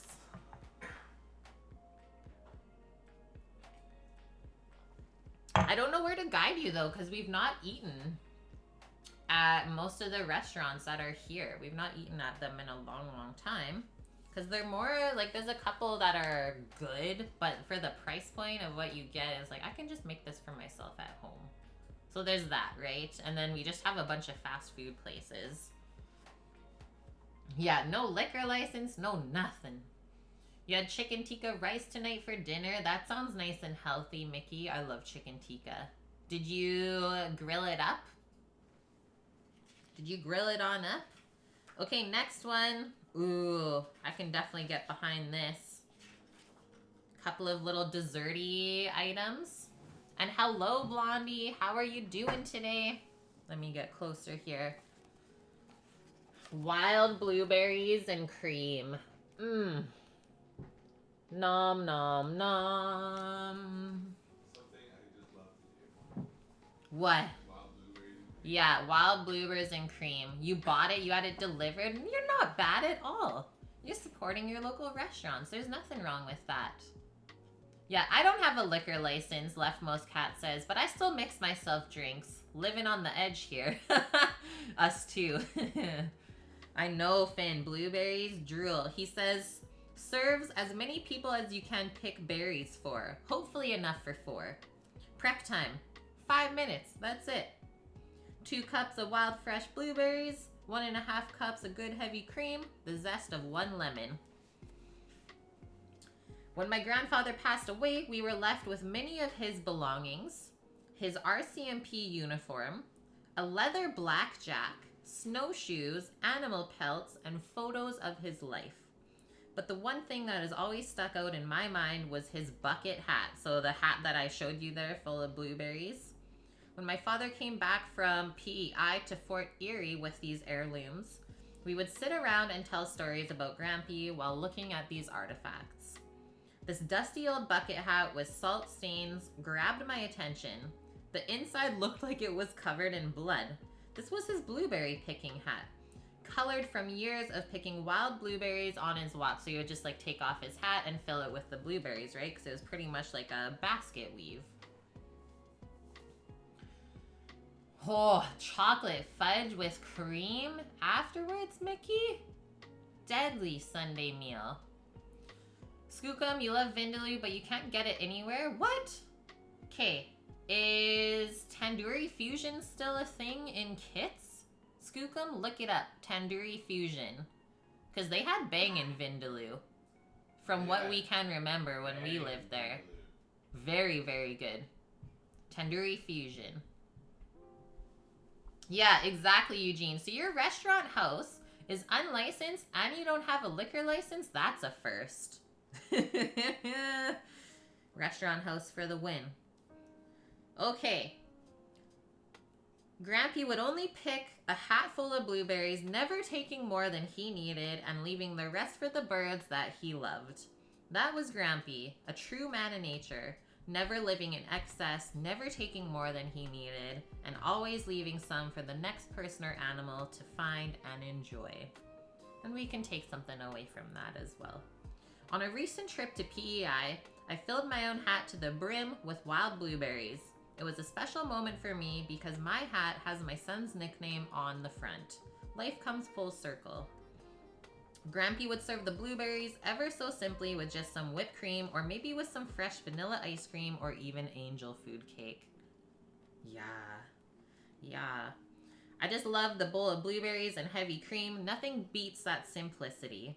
And this recipe may be the easiest one to make in this book. All you need is time and to know where the blueberries are growing wild. Good luck. May your hat always look like it's been through a bloody war and be full of blueberries. That's why I love There it is. upside down cake. The upside down cake, That's my Sam? favorite thing. That's what reminds you because you would pick the blueberries? And then I would go make Aww. cake and then I would cover it in cream. Oh man, so Sammy's like the same then.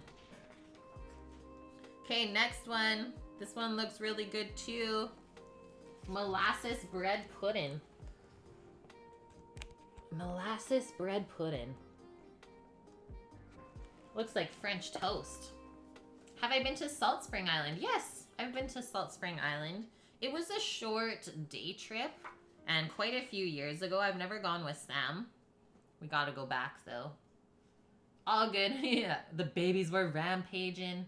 What did you miss? Are we on desserts now? Yes, we are. Yeah, welcome back. Hopefully the babies are taken care of now. We're reading through a molasses bread pudding, and we're on page 55 already. Yeah, Skookum. Okay, they're still around, which makes me so happy. I would be surprised if they ever went out of business, the Tandoori Fusion, because some of the best Indian food I've ever tasted. And then, what's their rice? Kashmiri rice is just... I'm like drooling right now thinking about it. Mickey, have you ever been to the UK? I have. For about a month. I spent in the UK kind of traveling around to different places. Sam, have you gone into the UK at all? Once. Just once. Just once, but was that like passing over airports and stuff? I don't remember. Okay, he doesn't really remember. Yeah, going over to Salt Spring Island, I think the ferry's about an hour or so to get over there. Yeah, it's story time, Logan. Read through of Matty Matheson, a cookbook. I've been to both London and Manchester. And I did write a blog, like kind of a food blog and a travel blog while I was there. I can link it to you if you want to read through while I was in the UK, Mickey. Yeah, one of my favorite chefs too, Logan. Just talking about how we like so appreciate his like blunt honesty about everything in life.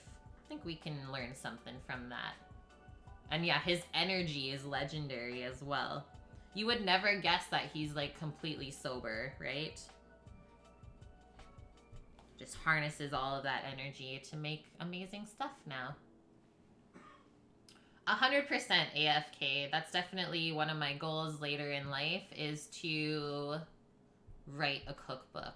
Probably start with a PDF one and then make one more and see if a publisher would be into it. Why not, right? You never know if you don't try. That's the thing. And yeah, I love cookbooks and books in general so much that I feel like it's kind of my duty to get one out there in the world. All right, molasses bread pudding. Serves 8, prep time 1.5 hours plus 2 days of resting. Maddie, please. Okay, another maritime institution is Crosby's Molasses, made in the city of my birth, St. John, New Brunswick. Wait a tick.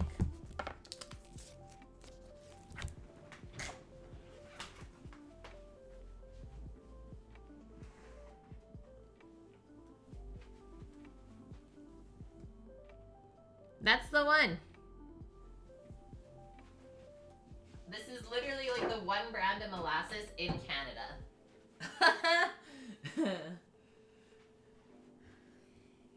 Read it in Matty's cadence. Oh man, his voice would be so hard to replicate, Finn.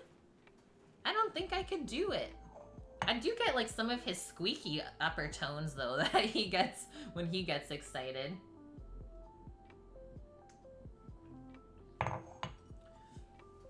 You like sit down with your grandma's cookbook, scrapbook, and just read it for fun. Seriously, right? I actually just got a big bag of cookbooks from my grandma the other week. She's like, I don't need this anymore. This is for you. I'm like, okay, grandma. Okay, so Crosby's Molasses is made in the city that Matty was born in, St. John's, New Brunswick. I did not know that. I wonder if you can go visit the plant one day. Every home has molasses on the table. It's like a maritime ketchup. On your cereal, on your toothbrush, on your spaghetti. Maritimers put that shit on everything. Growing up, we always had molasses bread for breakfast with cold butter and more molasses drizzled on top.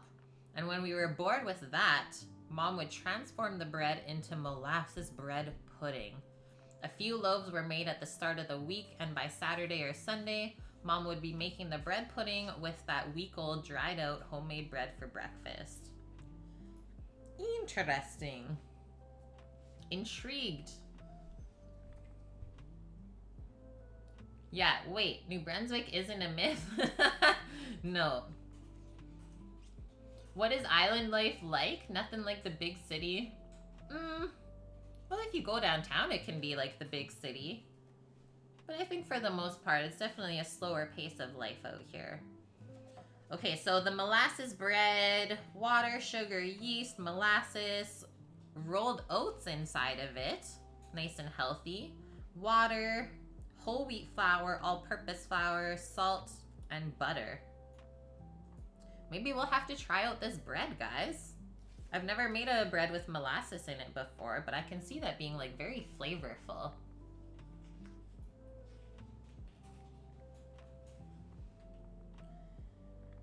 Okay, and then once you get the bread and have it like a few days old, you definitely don't want to make bread pudding with fresh bread, as it'll get very soggy. So you want that bread to be a little bit dried out.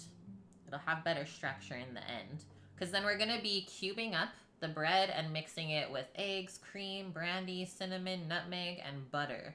And then you bake that all together and you can re-slice it up.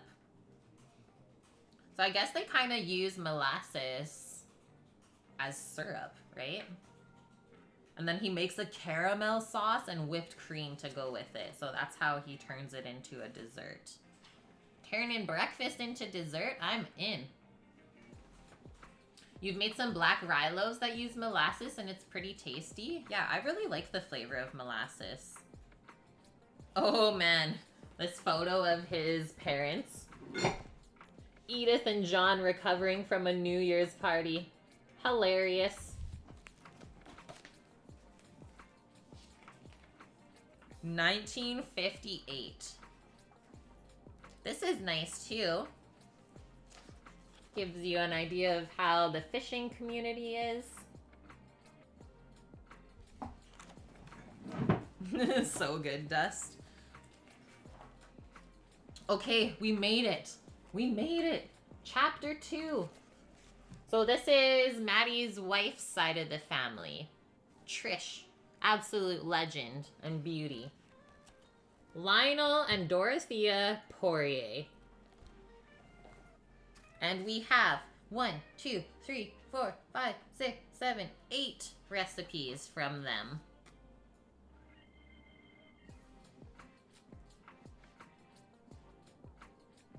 Whoa, some other cool photos.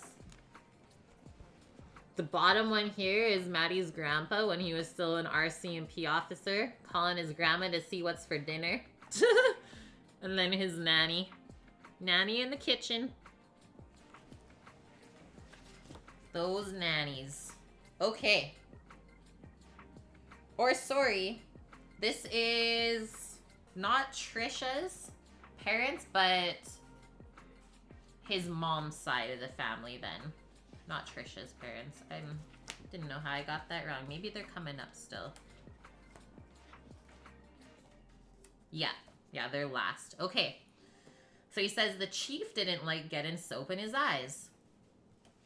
Grandpa Poirier was a military policeman in the Korean War. After his service, he returned to Nova Scotia to be with Nanny. It's a weird thing. Some of the parallels between my mom's parents and my dad's. Nanny Poirier started a restaurant in Lockport, Nova Scotia, called the Sea Breeze. Grampy started a taxi service and owned a theater. He eventually used his military police experience to build a long and successful career in municipal policing. Lockport was a fish process hub back in the day, so it was a great place to open a seafood restaurant. The people who worked in the fish plants, on the signers and draggers, all came to the Sea Breeze for the best home-style seafood in town. If it wasn't good and authentic, they'd let you know. When my dad first fell for my mom, Joan, his future father-in-law was the chief of police in Woodstock, New Brunswick. My grandfather, Len, heard about that Matheson boy and didn't want his daughter hanging out with that troublemaker. Fortunately for Dad, Grampy let him after getting to know him. Despite owning a restaurant with his wife, Grampy was not a cook in any way, shape, or form. I'm not sure he ever cooked anything that did not come out of a can. He loved Nanny's cooking and ate every bit of anything that she made. Noah No Skill. Thank you for the raid today, friend. I hope you are well. Thank you for sharing your community with us. And please let us know what you got up to on your stream today, because I'm always intrigued by that. Low Bass Guy, welcome. You're reading today. Yeah, we're chilling today, Noah. It's rainy outside, and our amazing community here at Cook with Kate, they contributed 1 million of their Pots and Pans channel points watching the stream, and this is what they wanted to do today. So we're doing a read through of the Matheson cookbook. Just started chapter 2. Also want to ask Noah, since he received one of our knife giveaways, how are the knives going, my dude? I think it was your wife, your partner, that tagged me on Instagram with the knife block. It went into my spam though. I was really sad. I just saw it. Editing some photos, nothing too crazy. Nice. That's always good. Thanks, AFK. Yeah, this is a nice change up. I've been really looking forward to this one. And it's teaching me and helping me to read better, get some more words into my vocabulary. Giving away knives raises no red flags at all, Low Bass Guy. No, none at all. But happy to say that the entire knife set made it over there, no problem. Got a block for them yesterday. So far, they're awesome. So good. I love to hear that. Spreading the deliciousness. Okay. Back to Nanny Poirier. She's one of those wonderful, kind, and accepting people who everyone looks up to. As a stay-at-home mom, she did all the cooking and is an amazing pickle and preserve maker as well. She came from humble beginnings, and her stories of hardship from her childhood are inspirational. The chief, as tough as he was set in his ways.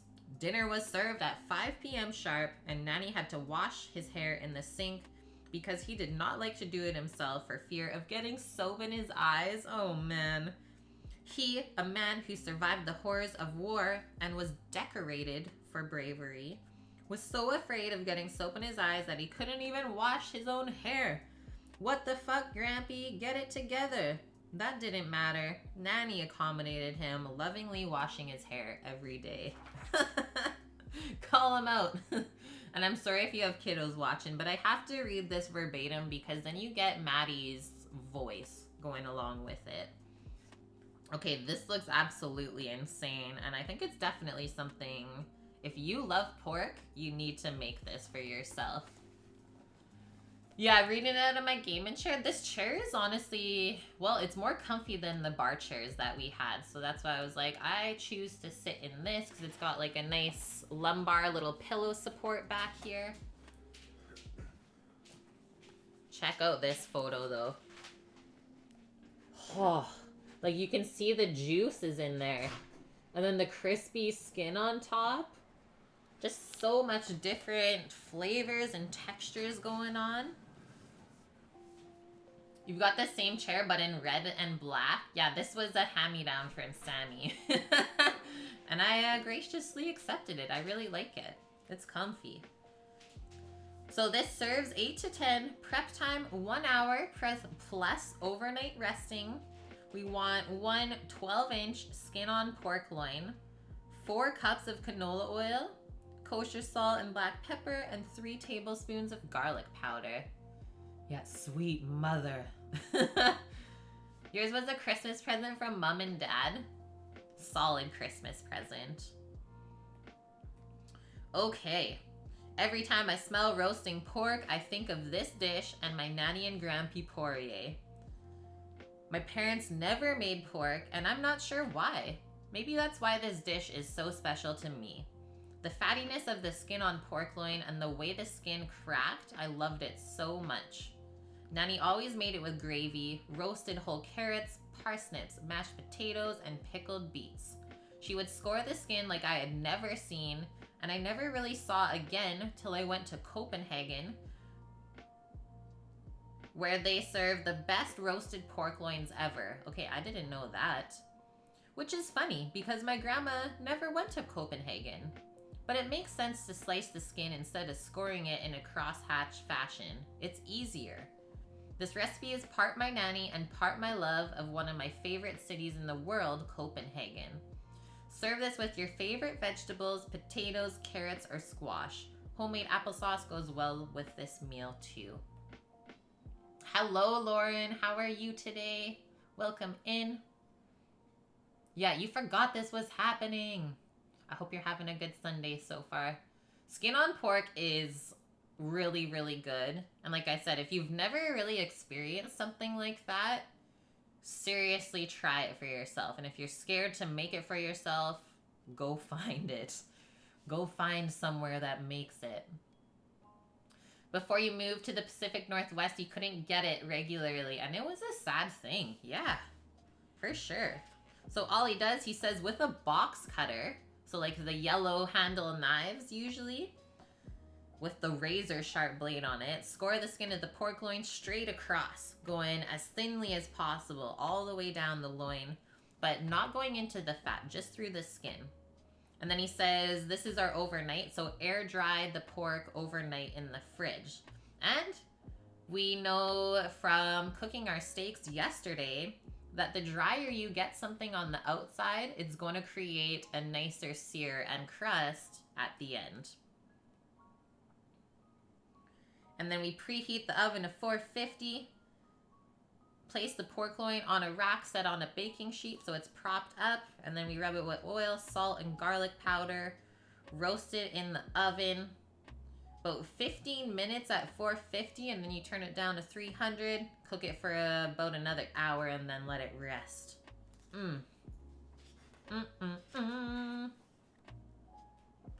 Oh, this is such a classic as well. Tried burnt ends for the first time down south here a few years ago. Yum. Yes, Lauren. Burnt ends. Those take a lot of love as well to make. This is good, Mickey. You're enjoying it. I'm so happy to hear that. Okay, Paloozer says, fine, fine. Guys, Twitch made Paloozer do it. 11 months in a row sub to the channel. Freck, one more month and that's another VIP badge in chat. Thank you for that, Paloozer, and thank you for always hanging out with us. Okay, ready? Something that we also kind of did already this week. Chicken soup for the soul.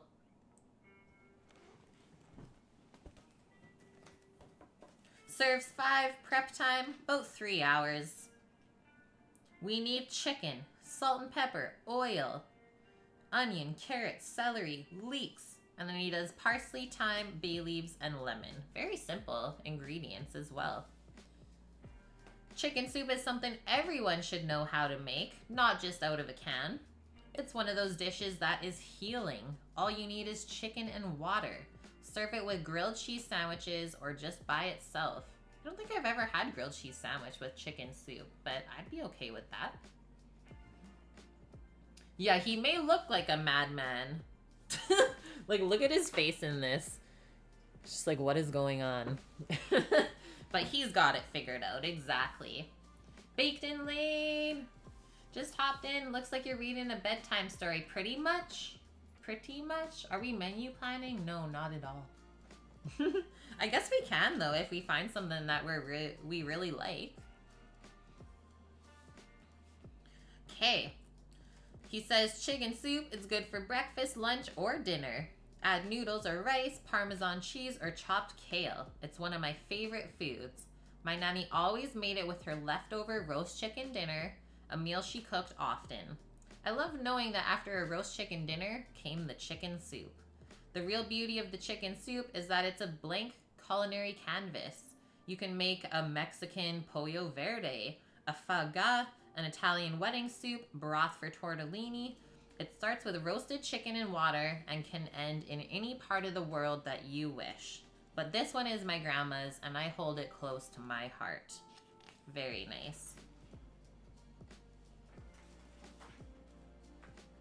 Next one, always tasty. Fish cakes. Yum, yum, yum. Make 16 fish cakes. Prep time 3 hours plus a day of soaking. 1 whole day? Okay, so it's soaking. He actually makes the fish cakes, which is quite traditional, made with salt fish. So typically made with white fish like cod or haddock. And then he has to soak that fish overnight in the water, and that draws out any excess salt from the fish, so the cakes aren't too salty when you make them. So the salt fish is like a preserved item. This is another classic East Coast staple. Fish used to be the cheapest protein you could get, so it was very popular.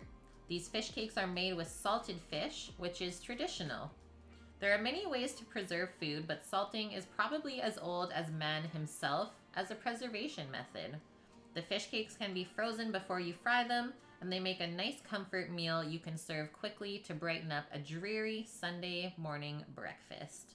I like that. I never thought to eat that for breakfast, but I could see it being okay with eggs. So you soak the fish in water for a day, changing it a couple times, and that will draw out most of the salt, and then we roast it for about half an hour, and then we break up the fish. And then we're going to boil potatoes, and the potatoes is what helps keep the cakes together. That could be a nice texture. As well as a bit of cornmeal they get dredged with on the outside before frying up. Yum. And then it looks like he serves it with some mustard pickles on the side. Oh, speak of the devil. Mustard pickles.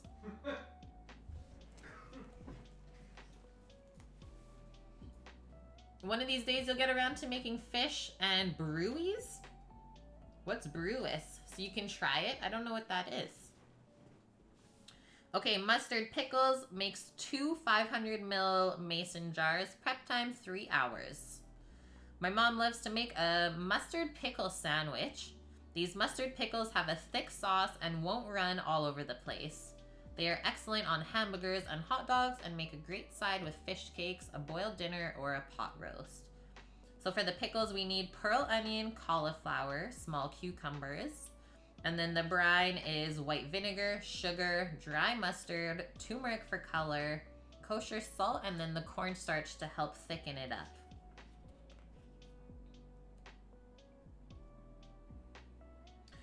In a large pot, we'll place the onion, cauli, and cukes. Add our vinegar, sugar, dry mustard, turmeric, and salt.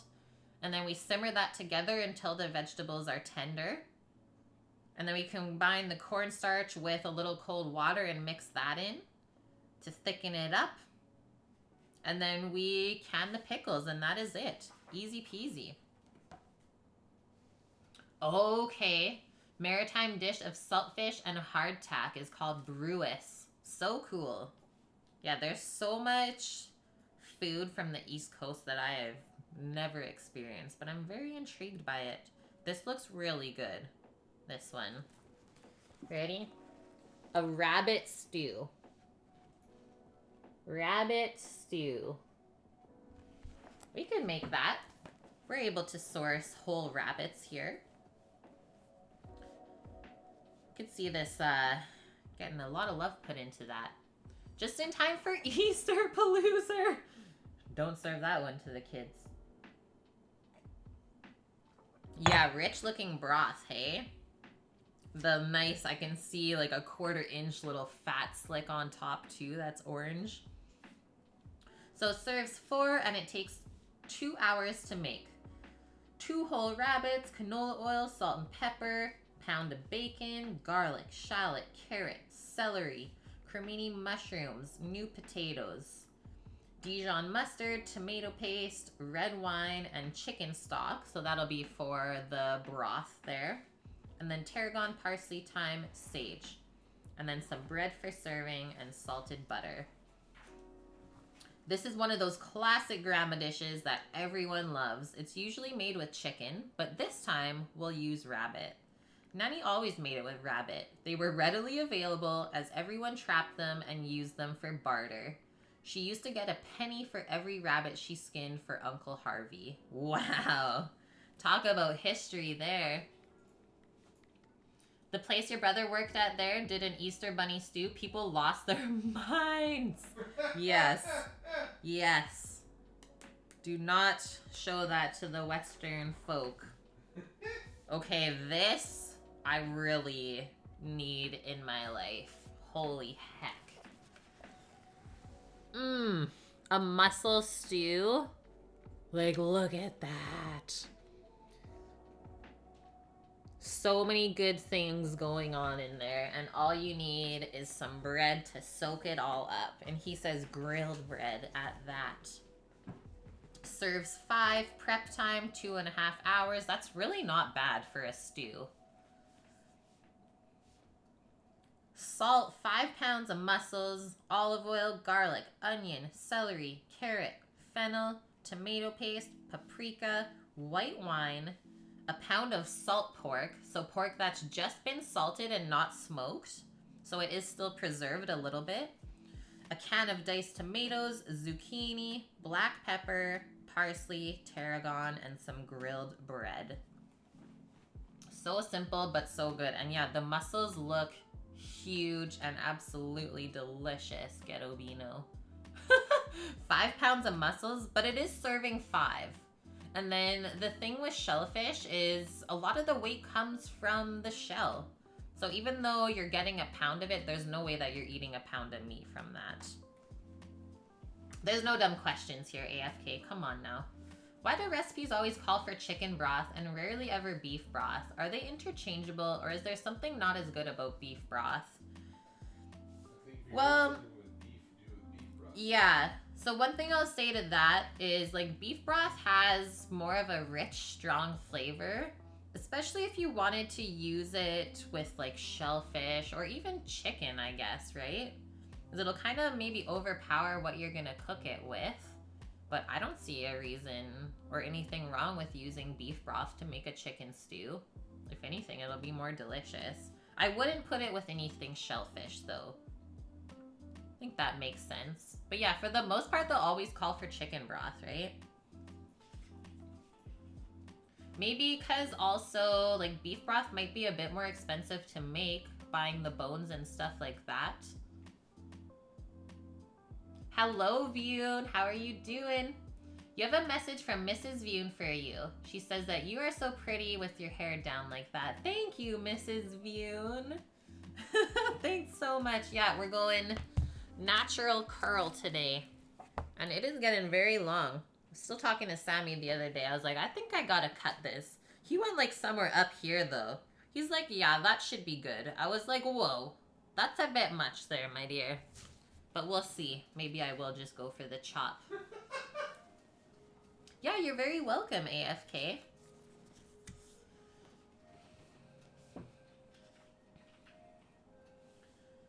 Okay. So, our mussel stew. Nanny used to make this when times were tough and there was nothing to eat but mussels and vegetables. It must have been tough times over there, hey? It's like, this looks like the most amazing thing ever. That's what you made when times were tough? God. You need more coffee, you think, Bonk? I'm getting to the bottom of my cup and I'm getting a little sad. Understands the hesitation because I said the same thing the other day and she said the same thing that I told Sam to you. Start getting annoyed and chop it all when you do. Yes, yeah, I'm waiting for myself to get to that point, Paloozer, because I know it'll happen. Be like, that is enough. And then I'll just go cut it. And then feel way better after. It always feels like a huge weight taken off your shoulder. Okay. In Nanny's day, you didn't go hungry if you were willing to go out and harvest your food. Yeah, we can definitely say the same thing for right now, right? Mussels were free on the rocks.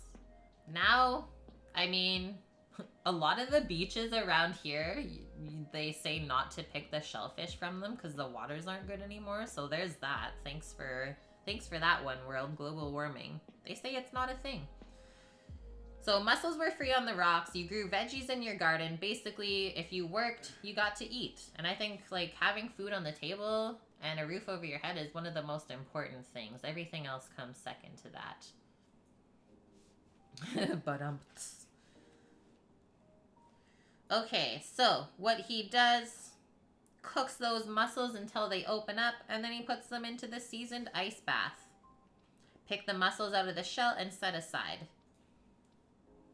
And then he starts to saute all of the veggies, add the tomato paste, the wine, everything else like that. Put the salt pork in, and then you simmer that for an hour together. Add the zucchini at the end so it doesn't go mush, as well as the mussels. And then you grab your piece of salt pork and just kind of shred it up with tongs, it says, and put that back in. And then you season it up, drizzle with olive oil, and eat it with the grilled bread. Yum. That sounds so, so good. Yeah, it's a myth. It's all about the climate change. You've been wanting to try a French fisherman's method of preparing mussels. Cover them in pine needles and set the needles on fire. Cook the mussels and flavors them. And there are both pine needles and mussels on the coast here. You should definitely try that. I could see how it would cook it, for sure. Yeah, Lauren, the same thing here. I just trim my own hair now. I'm like, heck it. I'm never going to a hairdresser. I am the hairdresser. Oh no, keto French macarons. AFK. Well, kudos to attempting those. I mean, I tried to make regular macarons on stream a few years ago and it didn't go good, and I'm still sore from it. Still not gonna try it yet. My confidence is still hurt a bit. Okay, next one, definitely home style cooking.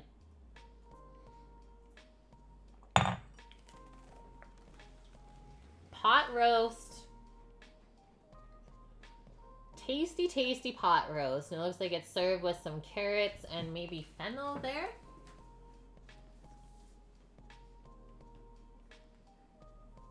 Serve 6 to 8. Prep time. This is a longer one, but we kind of know that. So 5 hours to make it. We need a 4-pound rump roast. And you saw how it was all tied up to keep it even with the butcher twine. Canola oil, salt and pepper, shallot, carrot, celery, leek, and then Dijon mustard, tomato paste, dry red wine. There's your beef stock, AFK. So typically beef stock's made with beef because it's so strong in flavor. And then thyme and butter and lemon. Yeah, I would say like pot roast view, they do take a while to make proper. Because the rump roast is very lean. There's not a lot of fat in it, so you really can't cook it at a high heat. Otherwise, it just gets so dry and bad. He says a good pot roast is something special.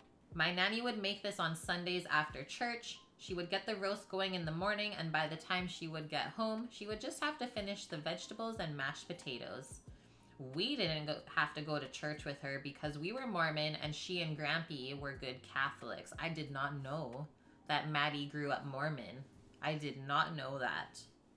That is definitely a view into his life.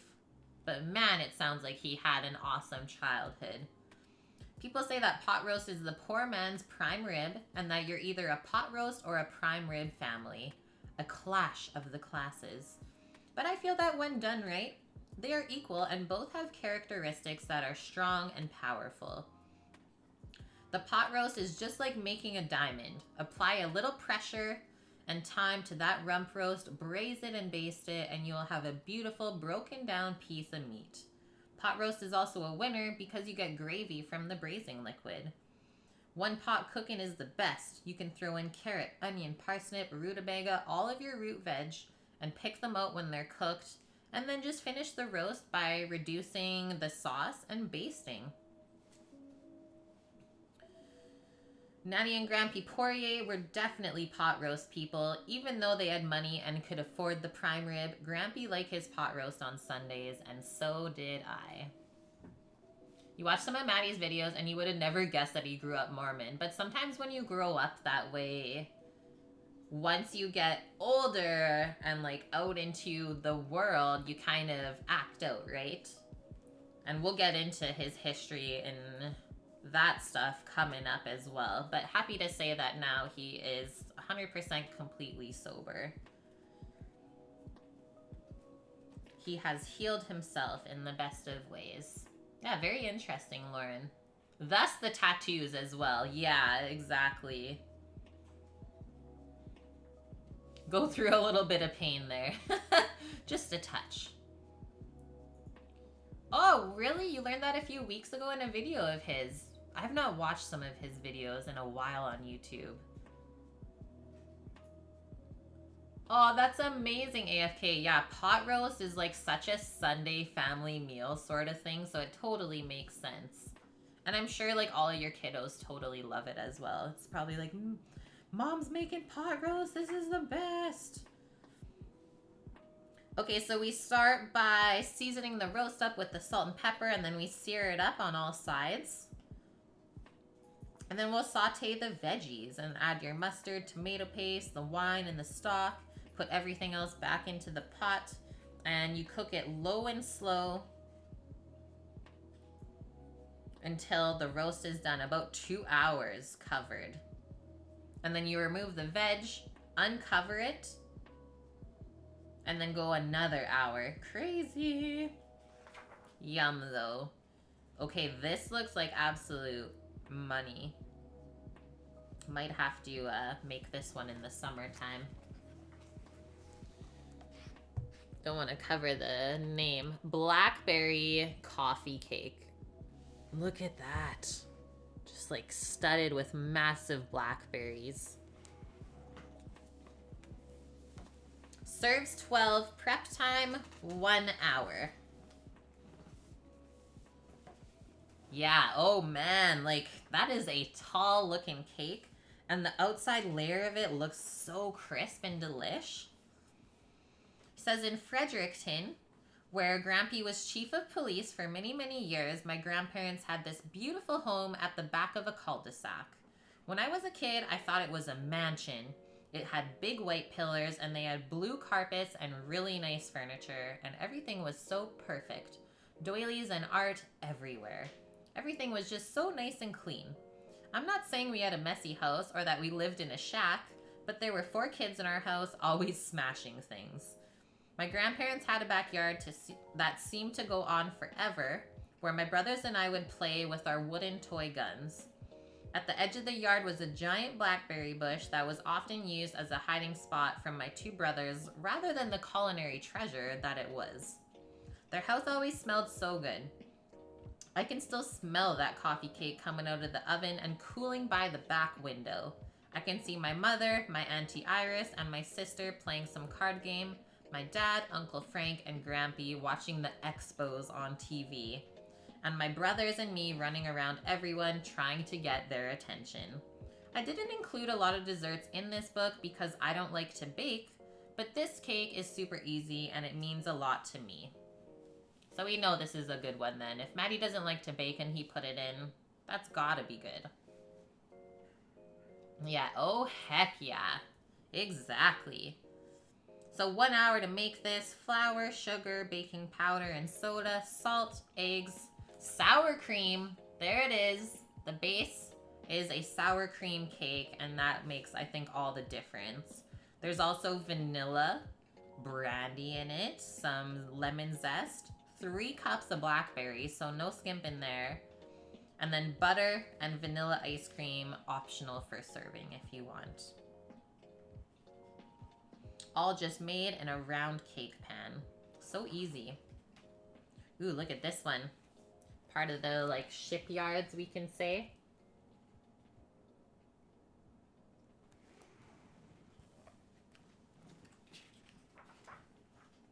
Chapter 3, we're doing it. Yeah, we're getting through this book pretty easily.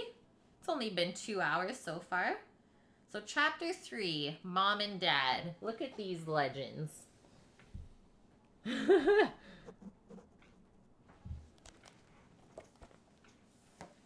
Yeah, the sour cream, it sounds light but also moist. And I think that's almost exactly what happens, Lauren, is the sour cream makes it moist, but the way it bakes up is like nice and light, and then you get that crunchy sort of exterior. So we have 1, 2, 3, 4, 5, 6, 7 recipes from Mom and Dad in here.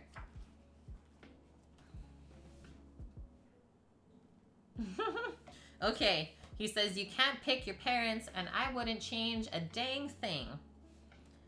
My parents are classic high school sweethearts. They've been together since 1973, when my mom's family moved to Woodstock, where her father was the new chief of police. Dad saw the most beautiful girl he'd ever laid eyes on and was lucky enough to make a life with her and raise 4 kids.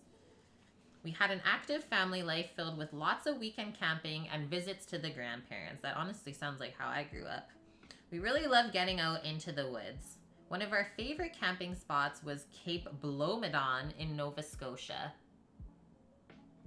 It's a true wilderness experience on the Bay of Fundy with the highest tides in the world. Cool. There's a lot to do there: hiking, rock hounding, fishing, just being part of nature. There's very little ambient light, so the stars at night are spectacular. Mom and Dad learned a lot about camp cooking during this time, and our camp meals evolved into full-on dinners with all of the sides. Love that. As us kids were growing up, Mom and Dad did a few things differently. We had no TV in the home until my youngest brother was 9 years old. We had a stone mill grinder. Mom ground fresh flour and baked the most amazing bread every single day. Mom cooked turkey dinner with all of the fixins almost every Sunday. Sometimes she'd make pork roast or roast beef instead. My mom's roasts were my favorite. Yeah, sour cream coffee cake is always a winner. It's true. Same with the sour cream old-fashioned donuts. Yeah, sour cream glaze, just something else. And then I think it also cuts through a bit of the sweetness too. Zen Master, you have to admire a man who dares to date the police chief's daughter, right? Yeah, that takes some bravery. So his mom's ability to turn leftovers into what we thought was a gourmet dish kept us all well fed and living within the budget of a 6-member family of a risk-taking entrepreneur. This means that sometimes money was tight. Today, I'm not much of a leftovers kind of guy. I find them boring. I hate eating the same thing 2 days in a row.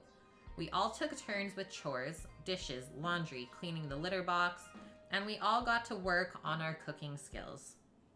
So far, 2 of us have become good in the kitchen. My sister Sarah and myself. The other 2, Steve Jr. and Adam, not so much. I still have hope that one day their genetic code will take over and they'll become decent cooks instead of living off cereal. Call them out. Yeah, sour cream softies, so deadly, Finn. When I was in 4th grade, my dad started a new company which brought our family to a new province, Ontario. We packed a moving van full of everything we owned and the family into our Plymouth Sundance. We drove 17 hours from Dartmouth, Nova Scotia to Fort Erie, Ontario. That drive was fucking insane. 3 boys in the back seat with my sister sitting shotgun and my mom driving. My dad was in the moving van solo. It felt like we were driving for 46 days straight. We cried the whole way, never to see any of our friends again. I was crushed. We didn't even have a house when we got there. We lived in a hotel for a week until we found an amazing house to rent in Crescent Park, Fort Erie. I went to elementary school and high school in Fort Erie until I got kicked out of high school for being a mischievous idiot. That landed me at Lakeshore Catholic High School, where I met the love of my life, Trish, and some lifelong best friends. So think about that. If you didn't get kicked out of school, he maybe would have never met Trish. Crazy when you look back on the scenarios that lead you to where you are. Although at first I was crushed about moving, Fort Erie quickly became our home. We moved around a lot in the Maritimes as kids, but in Fort Erie, our family was able to get grounded. We quickly became part of the community. My brothers and I played lacrosse and baseball. In high school, our house turned into the social hub of our group, with 3 boys who all had lots of friends and parents with an open door policy. At any moment, there could be a large group of teenagers at our house. On the weekends, we would have parties. It was kind of like a Canadian high school version of Animal House, except with the parents and their friends in attendance. What is Sammy up to? He's just listening. So the awesome part about this book, Lauren, is that I've already read this through to Sam once when we were coming home on our road trip through the States. I think I took like just 1 day to read this to you, or was it a 2-dayer? No, it was 2 days. I think it was a 2-dayer. But yeah, he was just hanging out. Because you got tired? Yeah. Yeah, I would literally read it to him until like the car drive and the words just like would put me to sleep. And be like, that is it. Kate is shutting down. Okay. So the best part of that was every Sunday during Buffalo Bills season, my dad and mom would make more food than you've ever seen in your life for the hungover psychopaths that I called friends. My parents never seemed hungover, and they always managed to make food for the whole fucking block. By the end of high school, I wanted nothing more than to leave Fort Erie for the big city of Toronto. I used to hate it, especially when I would have to come back for Christmas break during cooking school. That can't be any further from how I feel now. I love it. I try to go back to Fort Erie as much as I can. And yeah, the history, the story with the food. Oh, baby. I got some baked potatoes in our life today. I'm happy I made those extras. There's the fam jam. Okay, his dad looks kind of like my dad with that unibrow when they were young. Hilarious. And the mustache. Token dad look back then, for sure. The caption underneath this, a beautiful, resilient family. Clockwise from left. So starting at his dad, Steve the Savage. The sister, Bove. Boney Joni. Grizz. And me, the motherfucker. Holy frick, it's too good. Okay, are you ready for this? This looks like a very intriguing recipe. Also, quite effortless. Yeah, the potatoes. The potatoes. Okay.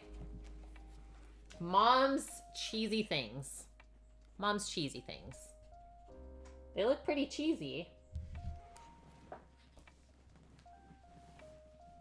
Serve 6. How is the prep time 2 hours? Oh, because you make the bread first. We're making the bread first. That's fair. That's fair. If you can make bread within 2 hours, that's also very good. Well done. Yeah, I like cheesy things too, Bonk.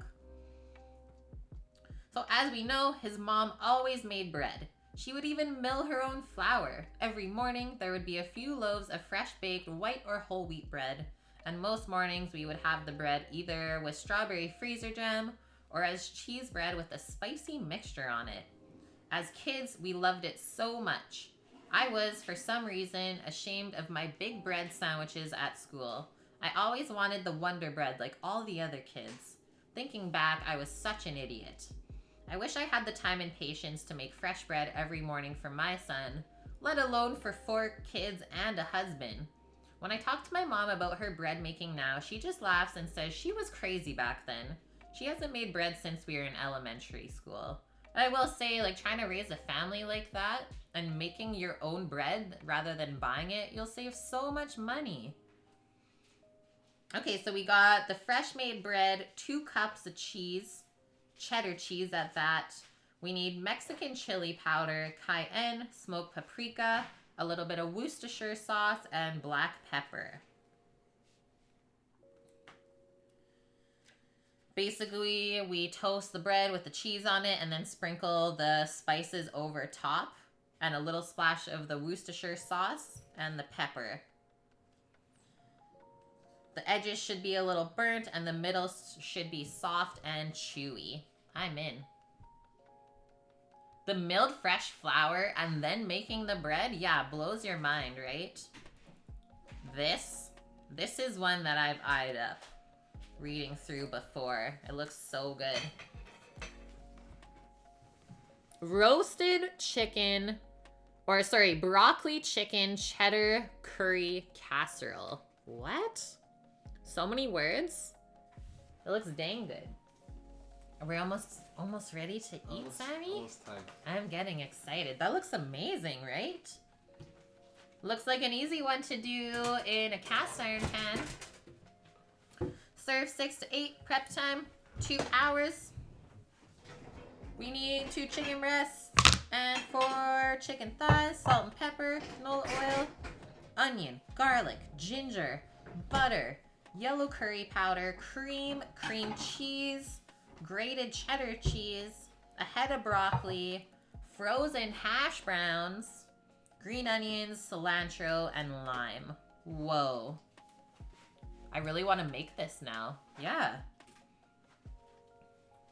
Should I read this last one? Okay. There's something to be said about casserole. I'm not sure when it became popular. Maybe in the 1950s, around the same time as TV dinners and the rise of Valium.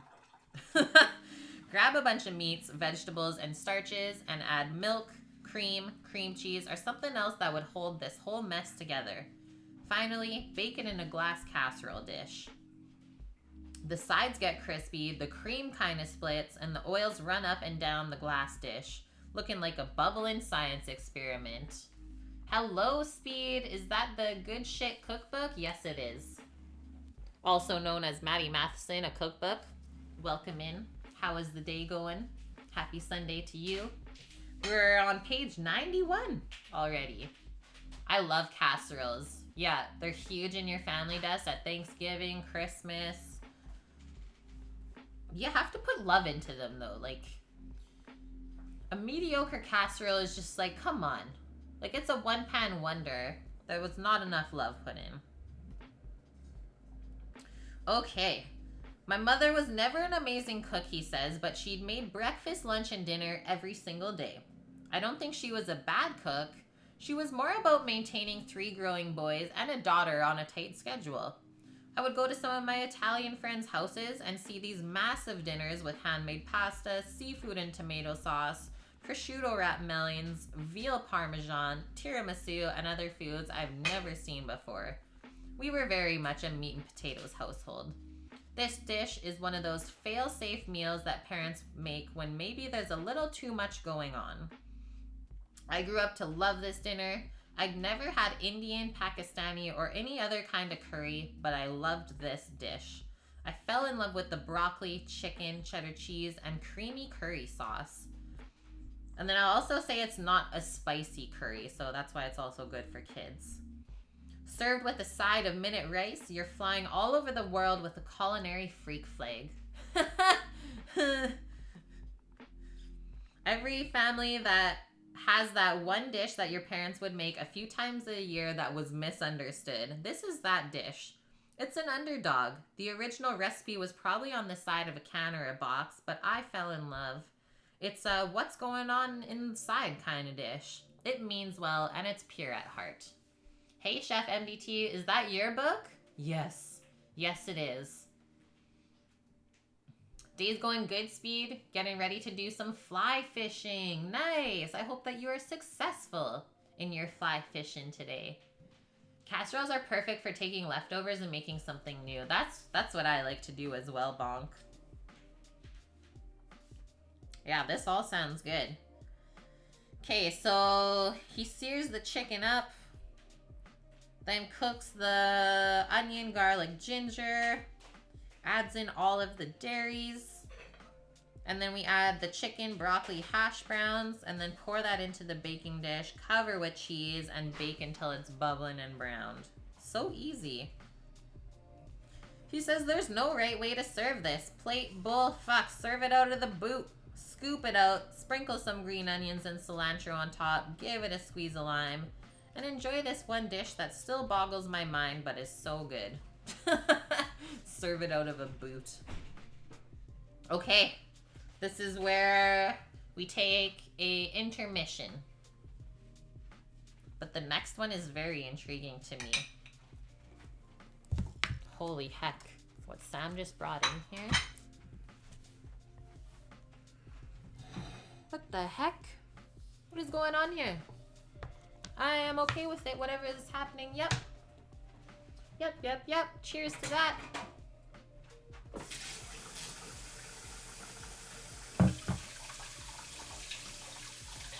We have made a fair way through this.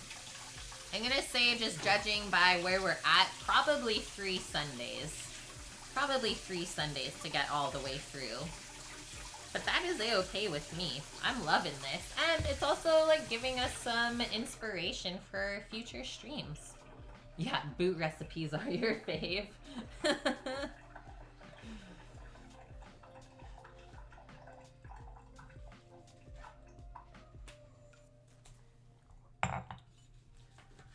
Steak and potatoes for brunch? I'm so into this, Sammy. And then I guess we still have the succotash left over in the fridge. Yep.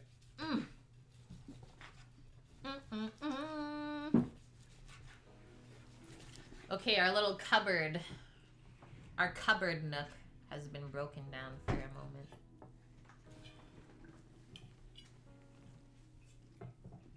This body pillow is also good for beating people. It's like really fun to just wind up and go for the whack. It's got some good weight to it. It's like if someone's walking into a room and they don't know you're around the corner, whack them with it. I've done that to Sam before. It's like, oh, hello. Hello to this, though.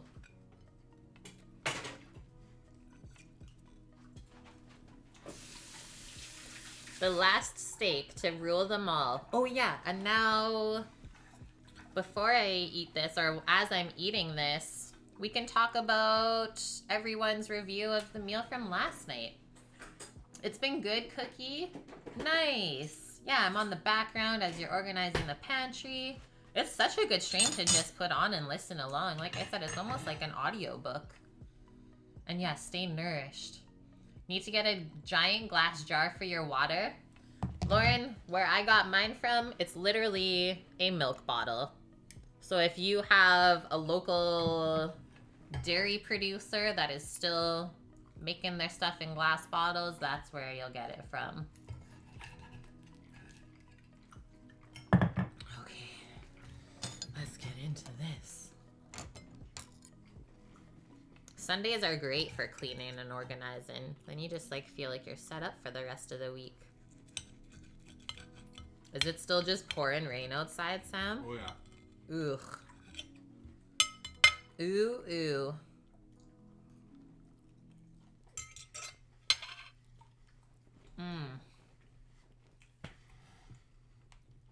Second day, reverse sear steak. Still good. So can we then say that, like, meal prepping reverse seared steaks can be a thing?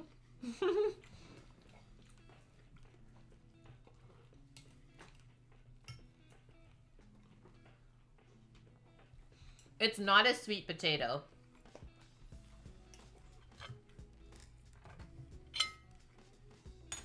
It's a twice baked, very cheesy cheddar Emmental Gruyere potato. We can basically call it a fondue potato, if you will. But yeah, baked sweet potatoes, also good. Okay, ready for this one? From AM Soup, the review from yesterday's steak dinner, and we're just eating the leftovers for brunch today. Lovely. She says, another Cook with Kate success. I'm surprised Scott hasn't offered you a room in our house. The steak was perfectly cooked, juicy, tender, and full of flavor, so theirs was rare. And Sam tempted, he took it off at 108 Fahrenheit, and then just have a little hair fuzz on my lip there. It should have rested up perfectly by the time they got home. Obviously it did. She says the potato was creamy and cheesy. How can you go wrong with that? Your salad was like a burst of spring, very fitting for the first day of spring. Your special treat, which was very kind, is waiting on the table as a post-hockey game reward, assuming that Scott's team wins. Can't wait to see what you're creating next week. Enjoy yourselves. So nice. Like, just absolutely wonderful people that we have met. Feel very grateful to have people like that in our lives. And the next one. First, I need a bite, though. Quick intermission. Intermission!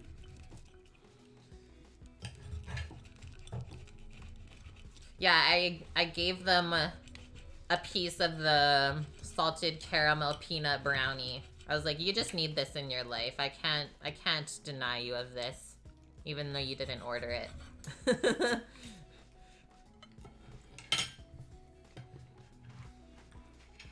Nom nom nom. Mmm. Mmm.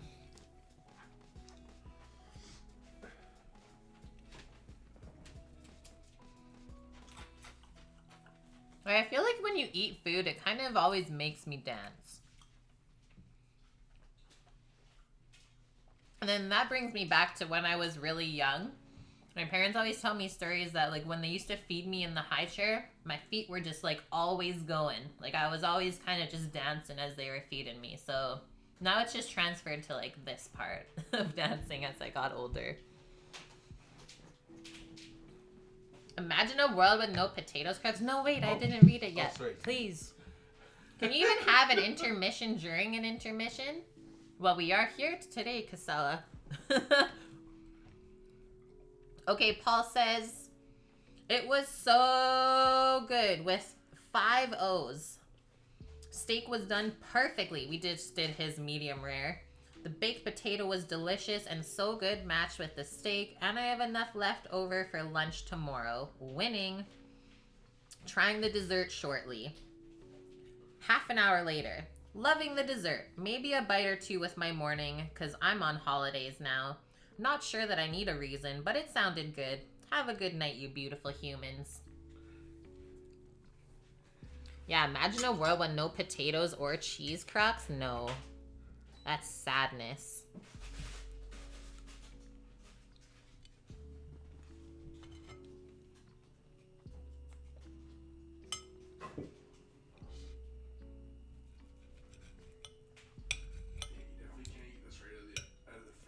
Oh my god, Sam. Sammy's trying to get into a bar, but he can't get it apart.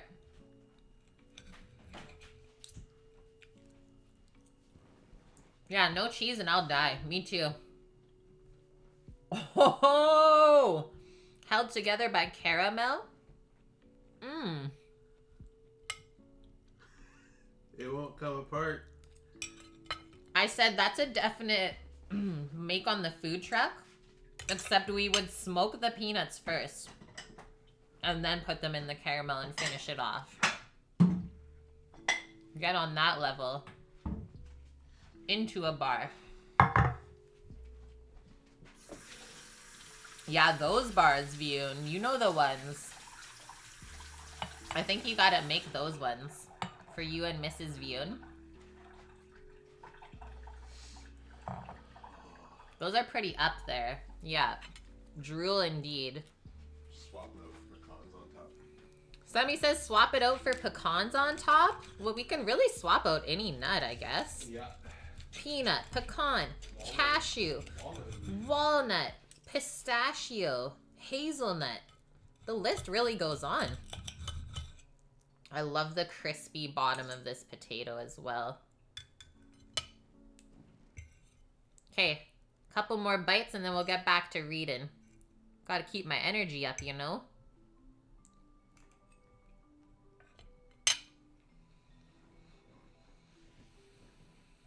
Clone, clone!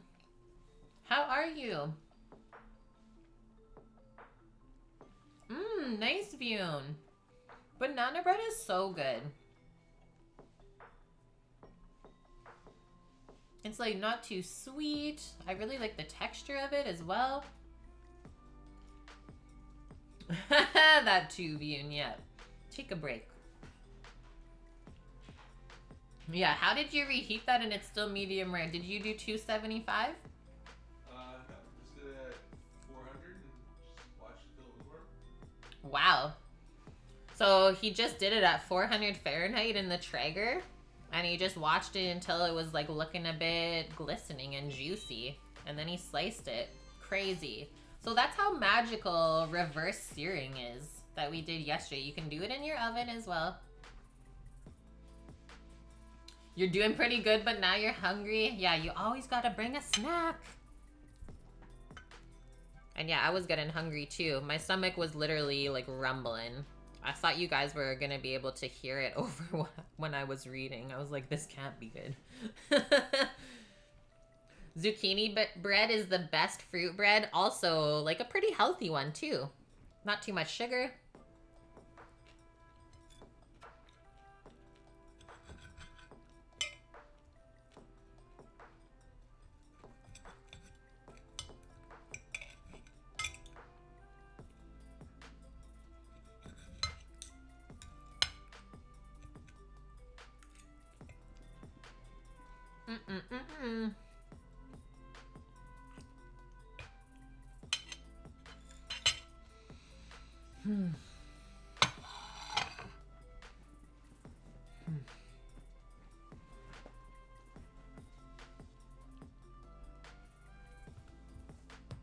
Just looking at the cover on the book, that's pretty much like what he has in front, except he just has steak and baked potato.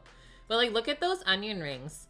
Some people think that those are donuts, but those are battered onion rings, and they just look magical. Okay, a bit of water to wash that down. I have a few more sips of coffee.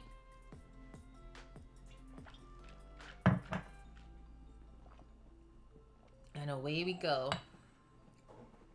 Is it weird for me to be in front of the camera this way? Kind of, Yoon.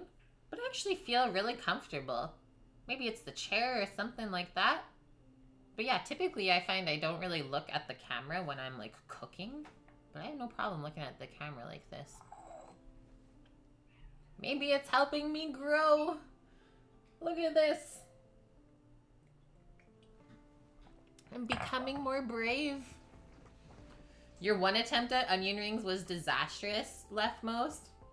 Need to give those another shot, yeah. That's the thing that Matty said. As long as you don't give up and just keep trying, that's really what we want here. Okay, build up my little cupboard nook again. I literally pull out the drawer, excuse me, and then put the pillow in it and just lay my legs on it. It's been very comfy. Very, very comfy. Okay. Speaking of onion rings, you saw a thing the other day, onion petals. Yep, but using petals instead of the onions. Also good. Holy Vion. Usually make that when you make triple fried chicken and then have the excess batter. Yes, that as well. Just get a wife that loves to cook, Finn. Not sexist at all. Get a hubby that's good at cooking. Okay, this next one. I mean, I guess I'll have to try it, but it looks very interesting to me. It's called Rappy Pie. Rappy Pie. It's like a potato sort of baked pie. Interesting, right? Very, very East Coast there. Sorry, triple dip, not triple fried. Well, same, but different. House spouse. Yes, I love that word, Finn. Get yourself a house spouse that likes to cook. Exactly. That looks good, Greek? Okay, this is what this is. Says this is my family's biggest Christmas culinary tradition and one I look forward to sharing and making with my family for years to come. We have had Rappy Pie every Christmas Eve.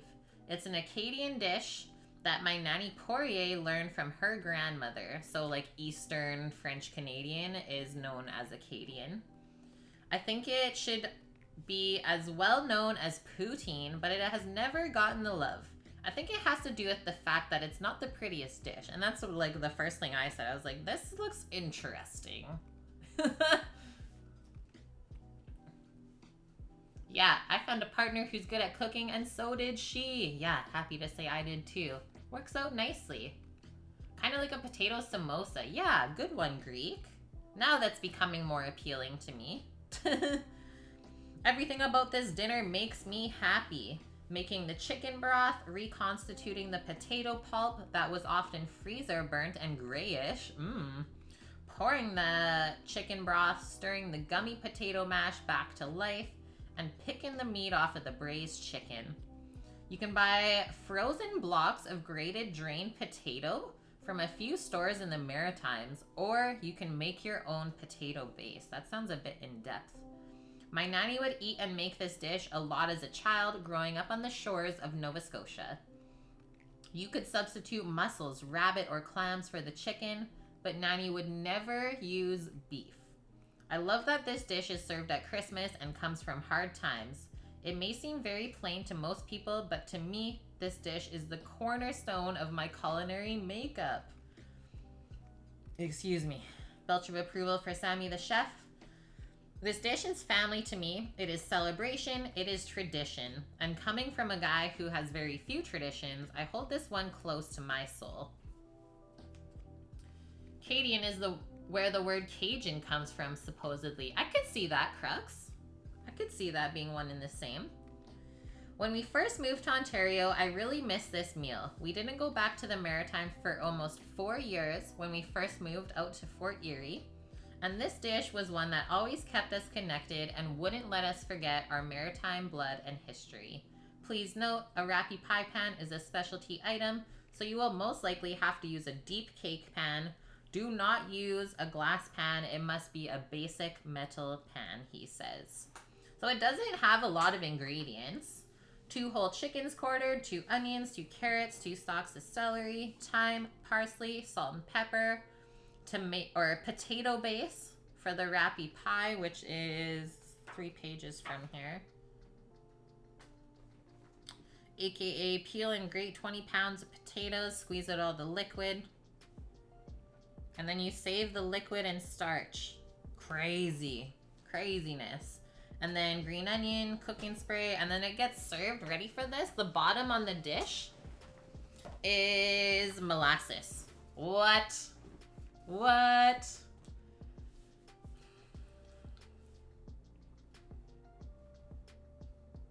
What? Groton God. Why does Finland paint barcodes on the side of every ship that leaves the harbor so they can Scandinavian, of course?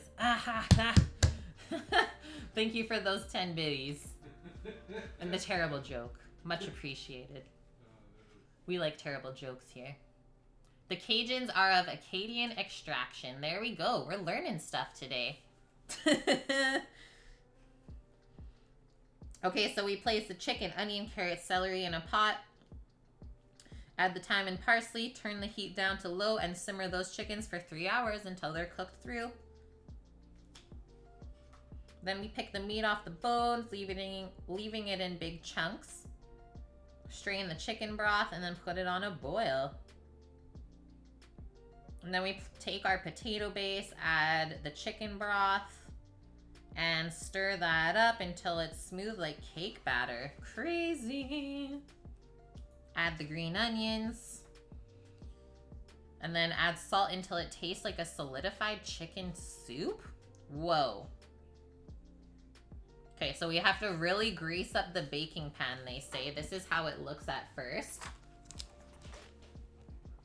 So we could definitely do it in a Lloyd pan. Not that I think I would attempt this because I feel like it would be a waste. I don't know if I would love it, but we don't know until we try it. So put in your like potato and chicken base, layer the chicken on top, and then you like in the middle, and then you top it up with the rest. Bake for 3 hours? It's okay if it takes longer because you really can't overcook this dish. Remove from the oven, allow to rest 20 to 30 minutes so it's not soupy and has enough time to set. Cut into squares and serve with molasses, hot sauce, or plain the way that I love it. The edges, much like a lasagna, are the most sought after, so make sure you get a corner square. I'm intrigued. Yeah, this is still the potato pie, rappy pie.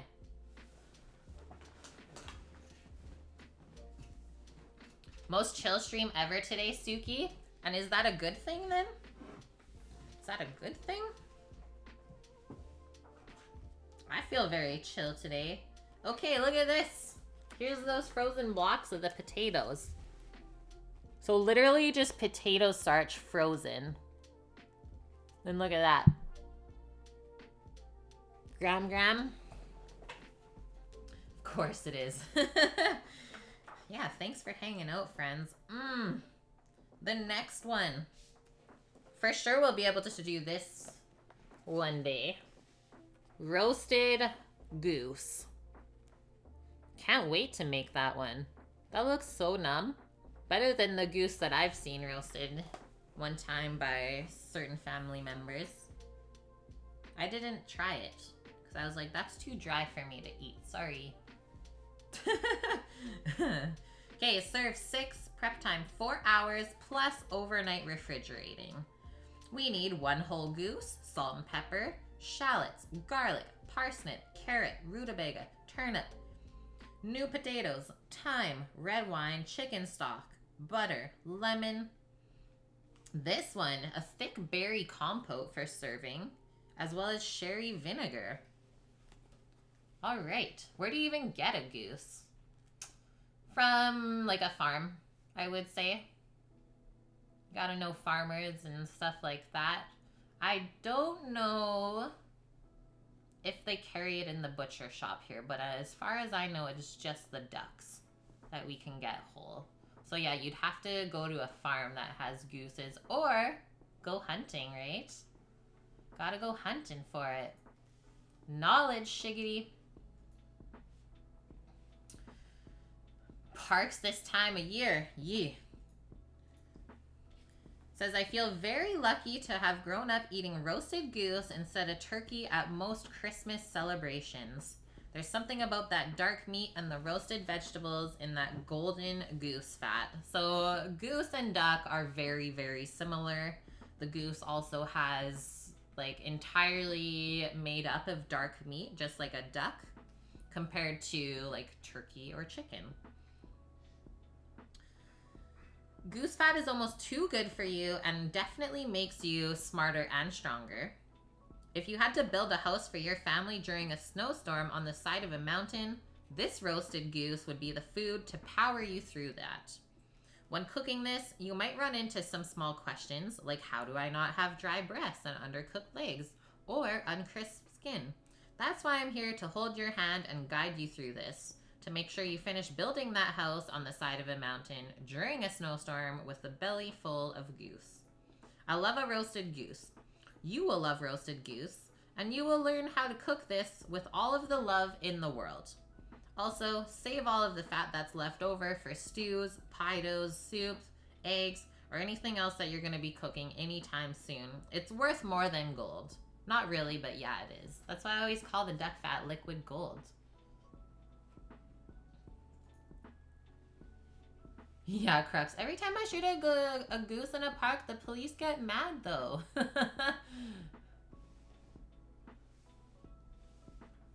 Yeah, that geese had it coming.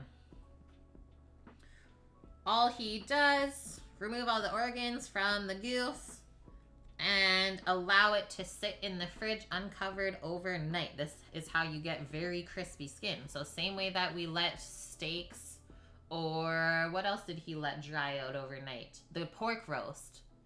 Let it dry out in the fridge with the air circulation. The drier the outside of something, the better sear you're going to get on it later on. He roasts the goose for 15 to 20 minutes first at 400 degrees Fahrenheit, so like way higher heat to get it crisping up. And then he turns it down to 300 Fahrenheit and finishes off for 1 hour. And that's when he starts to place all the veggies in the pan. Cook that all together. Take the goose out of the oven when a thermometer inserted reads 165 Fahrenheit. It says the goose should be a dark brown with crisp skin, and the vegetables should look beautiful, all singing away in the bubbling goose fat. Because yeah, when veggies start going, remember the potatoes baking yesterday in the oven were like screaming at us? Gooses are terrifying. Do not mess with a Canadian goose. Very powerful. They will get you. Okay, next one. This is one that we have made on stream before, but ours looked nothing like this. Lobster bisque. And there's all sorts of different recipes online pertaining to lobster bisque.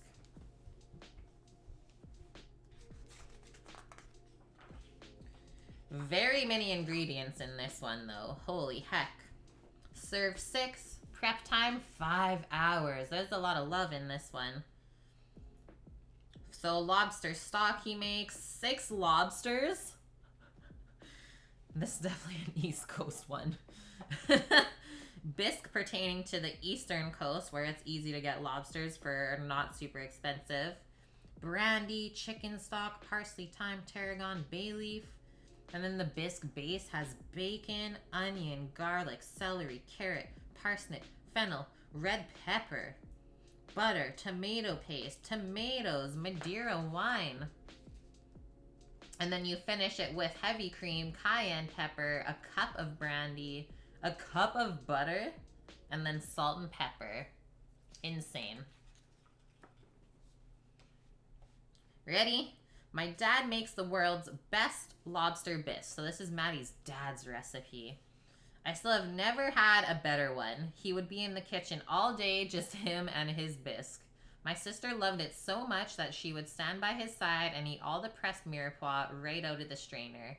Like it was the best dinner of her life. Well, it was flavored with lobster. That can't be bad. We didn't eat this all the time because buying lobsters in Ontario is like trying to buy crack from a cop. You get fucked. But when my dad would cook this bisque, it was his duty to make sure he got every single ounce of flavor out of those shells. This recipe is pretty much a Matheson family secret, and I didn't want to put it in the book at first.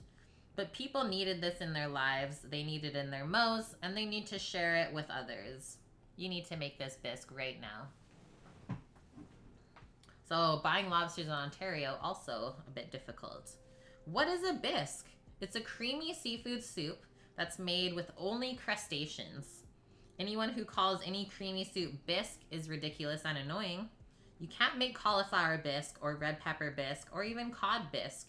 You can only make bisque with shelled seafood. So get the fuck over it with all that bisque nonsense. This is the bisque to end all bisques.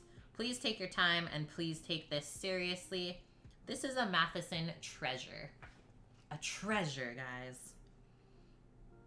Holy heck. I can see why it takes 5 hours, but I'm sure the way that this tastes afterwards is absolutely amazing. A lot of effort involved. He makes the homemade lobster stock. Obviously, you gotta shuck all the shellfish for it.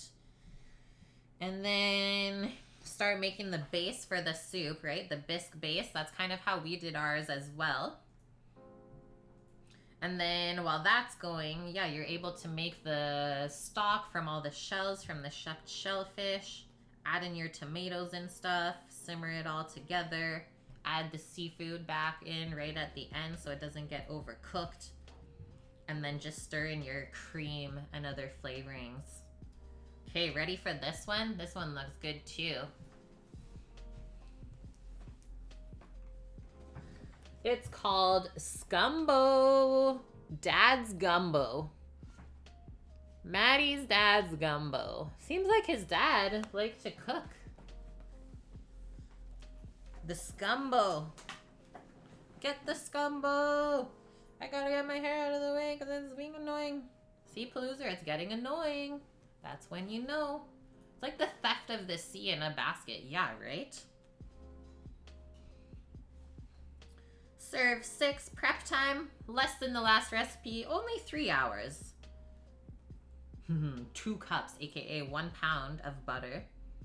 Flour, duck fat, andouille sausage, bacon, onion, bell peppers, jalapeno, celery, garlic, tomato paste, cayenne, filet powder, Cajun seasoning, white wine, chicken stock, turkey necks, 6 quails, what?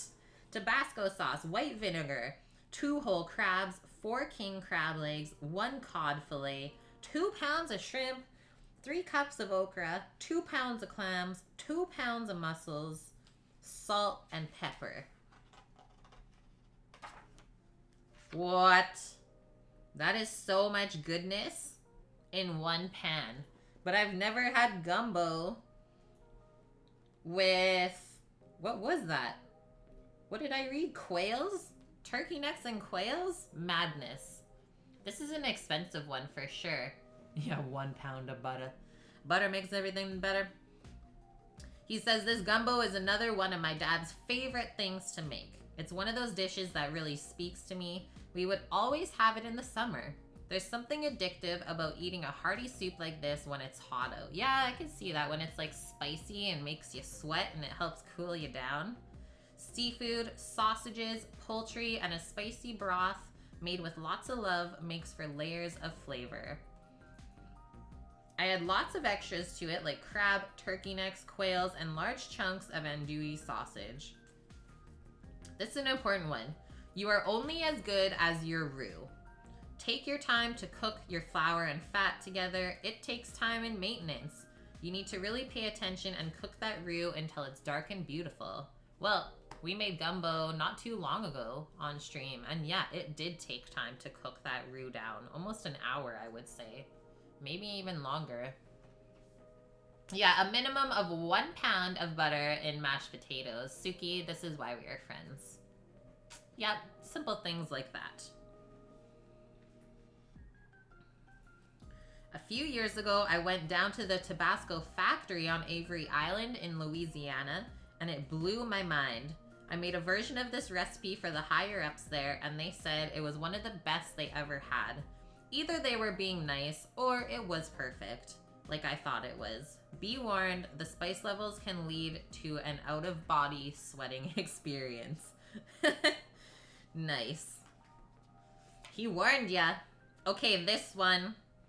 And we actually have made this one before because, well, we're lucky enough to have a Ronco rotisserie in our life. And yeah, we did put a prime rib in it that one time. And it was really deadly. Yeah, you've ever had one of those dust out-of-body sweating experience? Mine, I'll never forget, was definitely in Thailand. The curry to end all curries. I did not leave my room for a day. Let's just say that. And it wasn't food poisoning. I just really spiced up my life. Yeah, it's a long story for another time. Why are the stories like that always long? I love that. Okay, serves 8 to 10. Prep time, 2 hours. That's not bad. 1 7-bone prime rib, a cup of canola oil, salt, and pepper. Matty says, prime rib is the best meal ever. Are we agreeing with this? I need to switch this up because my leg's getting kind of sore. Gotta stretch out my one leg. Prime rib is the best meal ever. Cooked right, it has so many amazing layers. The salty crust, the tender and broken down outer decal. Much like pot roast, the fat that almost turns to bone marrow after being properly rested. And then the eye.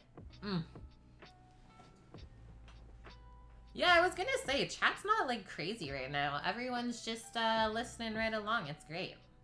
So feel free to share your stories. I said that at the beginning of stream too. So you get 4 different textures and tastes with prime rib, and I think that's why I love it so much. You never get bored with it. It keeps you coming back for more. Just when you think you can't eat more, it sucks you back to wipe up that last bit of gravy, mashed potato, or even that little au jus soaked Yorkshire pudding. My father loved prime rib as well, and we were lucky enough to have a Ronco rotisserie oven. It was magical. I used to watch the turning piece of beef more than I'd like to admit. I will also say, yeah, it's hard to look away. Okay, sounds good, Dust. Yeah, you're more than welcome to post the story in Discord if you're comfortable with that. Then that's so true, Maya. The stories are always long because we remember every second in vivid detail, and they each seem as long as an hour.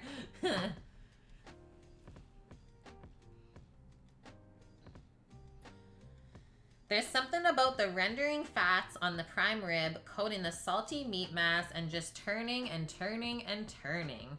It really mesmerized me, like I was a young Mowgli looking into Kaa's eyes, being lured into the snake nest.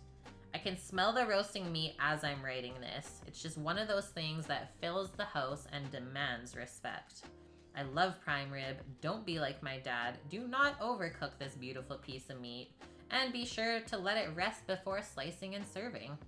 Prime rib is easy to make, even without a Ronco rotisserie oven, and you shouldn't be scared to take on this massive, intimidating piece of meat. This may be one of the easiest recipes in the book. You salt it, you roast it, and then you rest it. So he starts it at 500 Fahrenheit in the oven, or if you have your Ronco, Rub the entire prime rib with oil. Season very, very liberally with both salt and pepper, because you want to make sure that it penetrates and seasons throughout the whole piece of meat that's very large.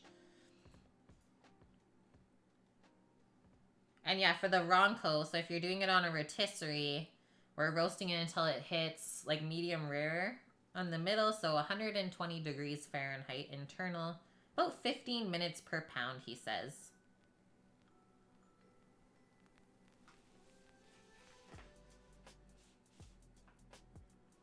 And then he says, once it's all cooked up, wrap the prime rib with plastic wrap like it's a newborn baby.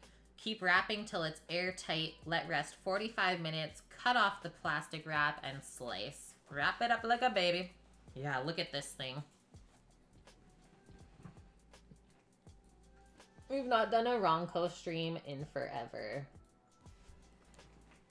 And we actually got gifted our ronco rotisserie from someone, well, a fellow streamer, Death Fury, or Ryan Howe is how he goes by his username now, that lives in California. His mom actually found the ronco at a thrift shop and was like, I need to get this for Kate and Sammy. Short version, Dust, you ate a taco with ghost pepper sauce and grilled habaneros. Sweat was coming out of every pore on your body, even your head, and you thought you were going to pass out for a few minutes. It's actually pretty tasty, but you don't know if you would try it again. I know. After those moments, you're like kind of weary, right? About spice levels. Out of body experience. Look how nice that looks. A view of downtown Toronto, I'm pretty sure. From afar. Across one of the lakes. Okay, guys. That's our 3 hours, and I think I'm going to end it here at chapter 4. Unless we want to finish the first half today and then leave the second half for next Sunday. Because, well, we got 1, 2, 3, 4, 5, 6, 7, 8, 9. 9 more recipes to read. And then we get into cooking school and restaurants. So we have that whole section still. Hello, Lazy! Lazy's over at Randocrom Industries. I'm jealous. That's so awesome, though. Yeah, we're still storytelling, Eugene. Yeah, it depends on how I'm feeling. Oh, Dust. Just leaving it up to me. This guy. Well, I'm feeling pretty good. I think I'm just gonna keep going. Are you making a bucket flipper? Okay, we'll keep going then. I guess it's different the 3 hours of stream. I haven't been like working really hard. We've just been sitting here. Whew. Been working hard reading through this book. I'll finish off my last sip of coffee before chapter 4.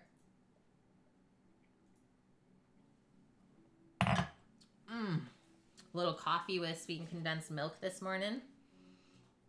All right, so last chapter has all to do with his wife's family. The Spencer family. Trisha.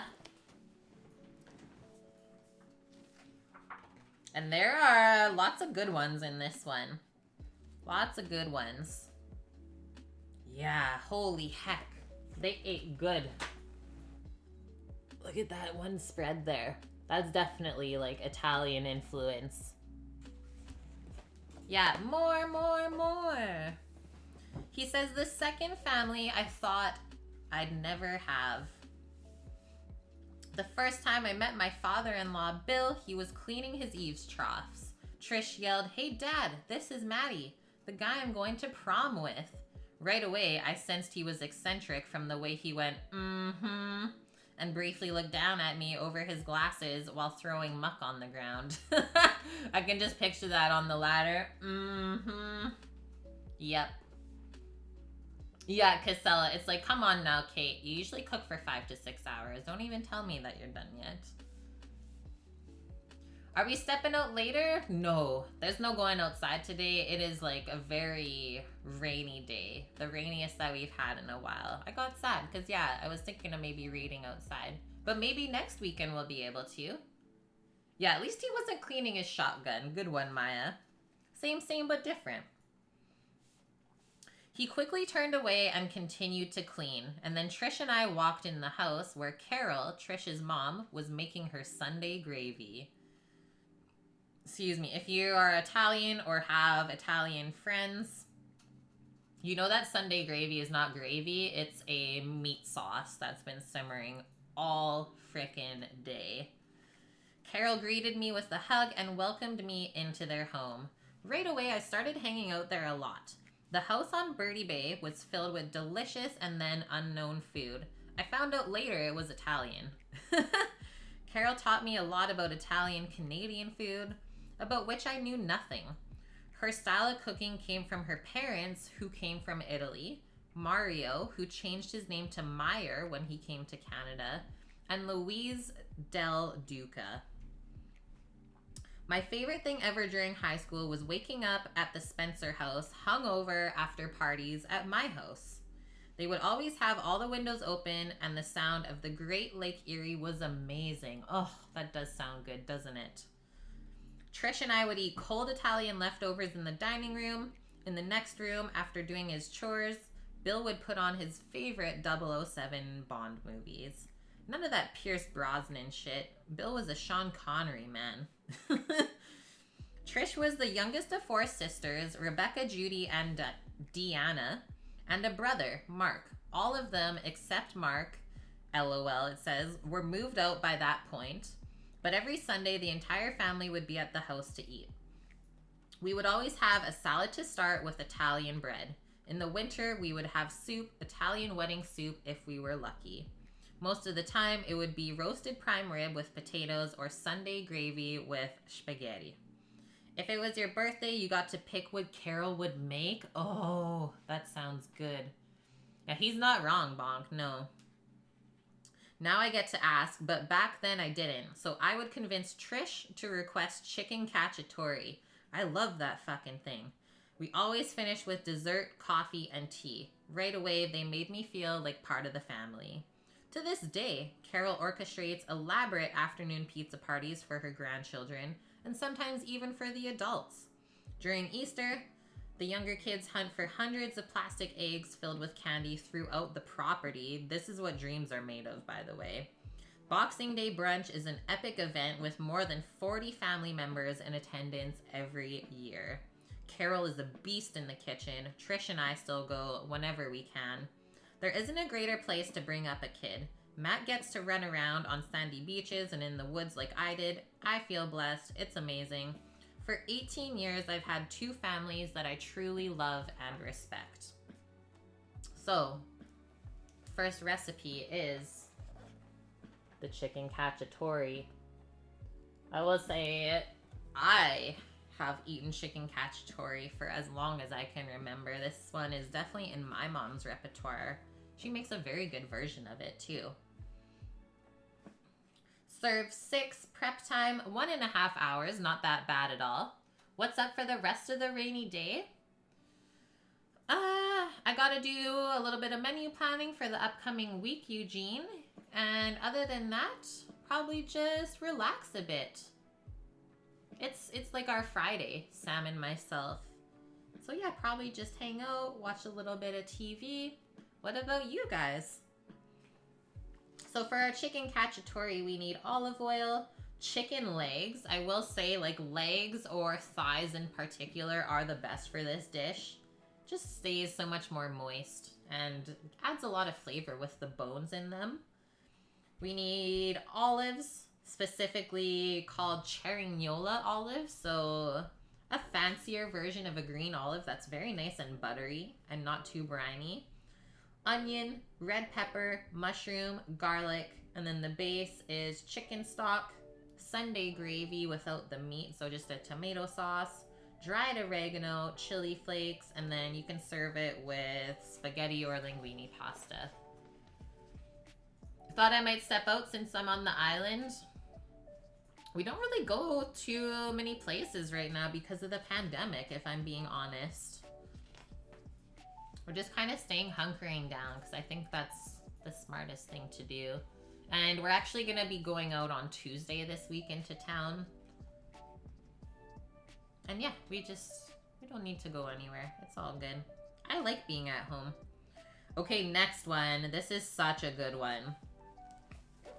If you've ever experienced anything like this, the Sunday gravy, where there's just like all of these meats simmering in this vat of tomato sauce, and you pick them out and then like break them all up and put it back in. Absolute insanity. Serves a large Italian-Irish family and one white kid from the Maritimes. My favorite. Prep time, 5.5 hours. Yep. 1 loaf of day-old bread. We got some milk, ground beef, veal, pork, Parmesan cheese, pecorino romano, garlic, half a cup, that's healthy, parsley, breadcrumbs, eggs, chili flakes, salt and pepper, olive oil, Italian sausage, 2 racks of ribs, tomato paste, tomato puree, and then pasta and Parmesan cheese for serving. This is something I loved eating when I first started dating Trish. Her mother is Italian-Canadian and comes from a long line of amazing cooks from Calabria. And I will say the Italian friends that I had growing up also came from the same region. Like their families came from there, is Calabria. And they all claim that it's like the best place in Italy too. I never had real Italian food until I met Trish. Maybe that's why I was so in love with her initially. It was her mother's cooking, he says. I remember the first time I was allowed to help make this meal.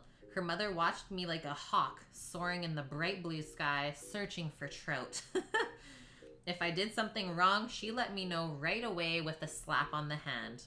If I overworked the meatballs, she would make a comment that cut deep. Yeah, if you know Italians, they give 0 hex. Your parents are from Calabria, Knapsack? Oh my gosh, so you probably grew up with the most amazing food then. Question, what or where is the Maritimes? I know the term maritime has to do with the sea, but I didn't know it was an actual place. So like all of the eastern provinces in Canada are considered the Maritimes. So New Brunswick, Newfoundland, Nova Scotia, Labrador, PEI, all of those along the coast there. I'm quite sure that Quebec is not included in that, even though they are like Acadian. Could be wrong though. Yeah, today we're learning. Exactly, Dust. Okay. So he was helping Trish's mom before he went to cooking school. I was just an eager kid looking for the secrets to this dish. A red sauce is the foundation to every Italian family, and it was a privilege to help. I will say, from all of my friends that I grew up with, I have 0 idea of what it went into their red sauce because they often wouldn't say. They don't tell those secrets. That's like very important. PI is also the home of Anne of Green Gables. I totally loved that book series when I was growing up. Maya might even be one of my top favorites that I read through. Yeah, I was a big book nerd when I was young. And I think I'm going to try and get back into that. I just love reading so much. So Matty had the duty to make the best meatballs he could so he didn't let down Carol and Bill and the Spencer family. Making this sauce is like a painting. You need to know when to stop. It's a powerful sauce that still needs restraint. I used to think that spaghetti sauce had green peppers and mushrooms in it. Anyone else grew up like that? Because that's 100% my meat sauce that I grew up with. It took me a long time to understand the power in simplicity. This sauce is the cornerstone to most of the dishes in this section. Once you've made this sauce, you can add it to so many other dishes. When I make it, I like to take out all the meat and divide the meatballs, the ribs, and sausage in containers and cover with just enough sauce. Then you can take as many of these little gems out as you want and reheat out of the freezer for days to come. Or you can also make the little bundles and freeze them all for a special day, right? I could see this being like dropped off to a friend's house. Very nice. Just be like, here you go. All you have to do is cook your own pasta. They would love you. Yeah, shh. You too, Maya? You were a bookworm? Yeah, I had a lot of fond memories just like reading in the library. Okay. Serving the meat on a massive platter and then tossing fresh spaghetti in the sauce and topping with fresh grated Parmesan is the way to go. Okay. So right before serving, he takes all the meat out of the sauce, piles it on the platter so you can like take what you want to have with your sauce and spaghetti. I like that. I really like that. Okay, next one looks absolutely heavenly as well. Baked rigatoni. Baked rigatoni with all of the cheeses.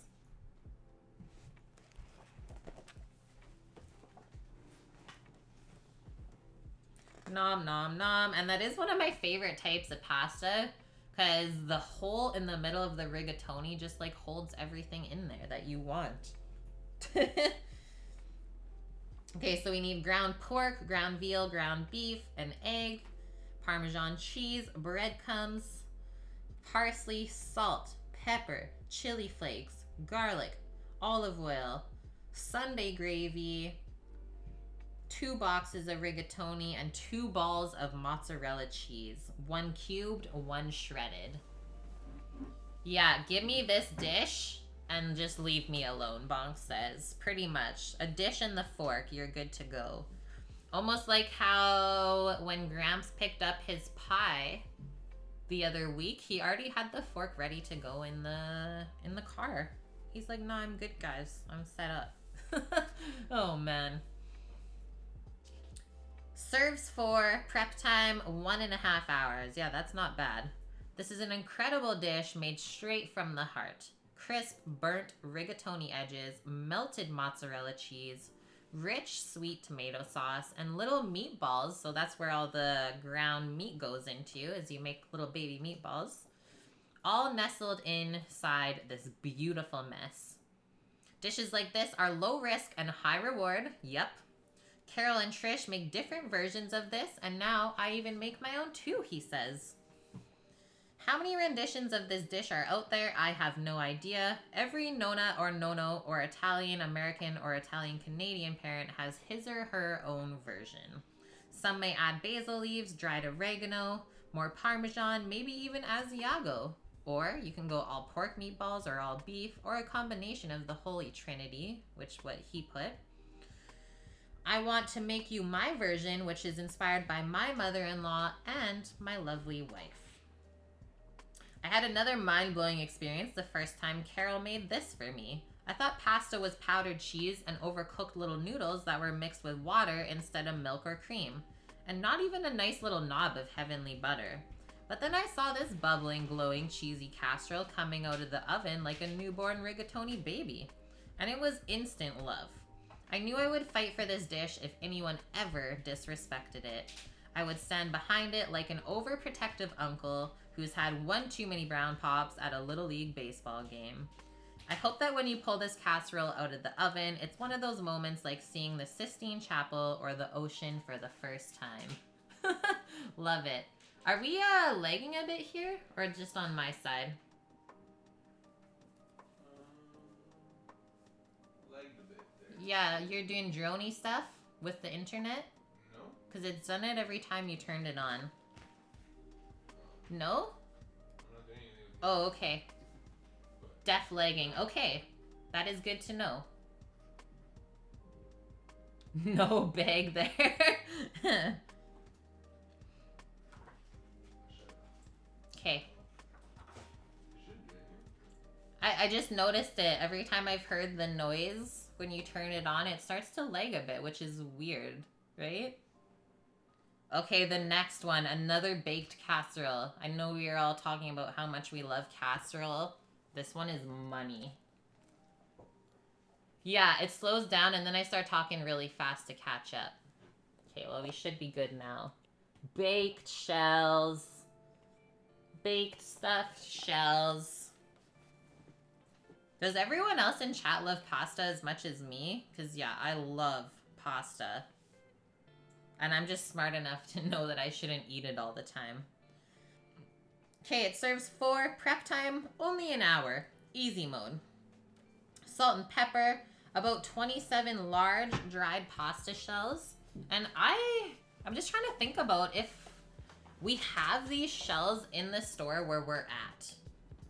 I don't know if we do. I might have to like actually source them from somewhere else. Can't recall seeing them recently.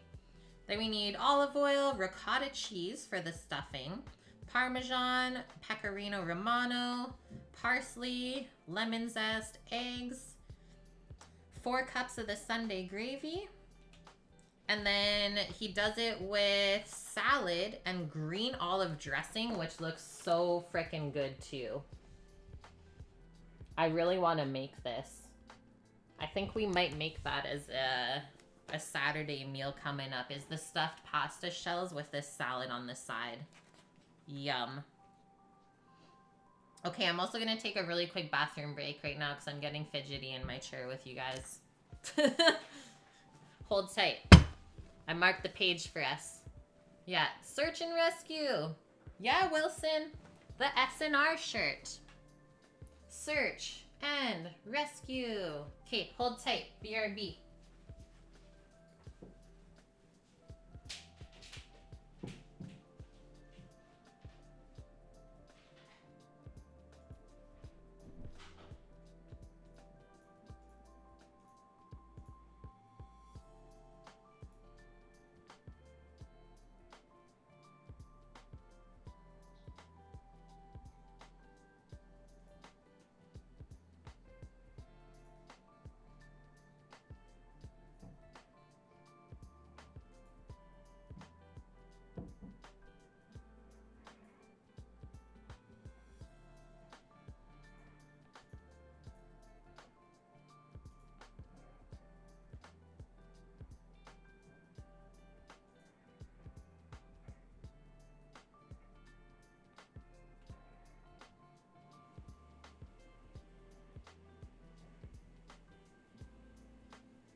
Guys, it's getting hot in here. I need to pop the window. I'm also not used to wearing a sweatsuit like this. She's suited up. Oh, man. Whoo-wee. Whoo, baby. Okay, we're good. We are good. All right, back to our baked stuffed shells. Yeah, my hand is like sweaty. What is going on here? Maybe a sip of water to cool off.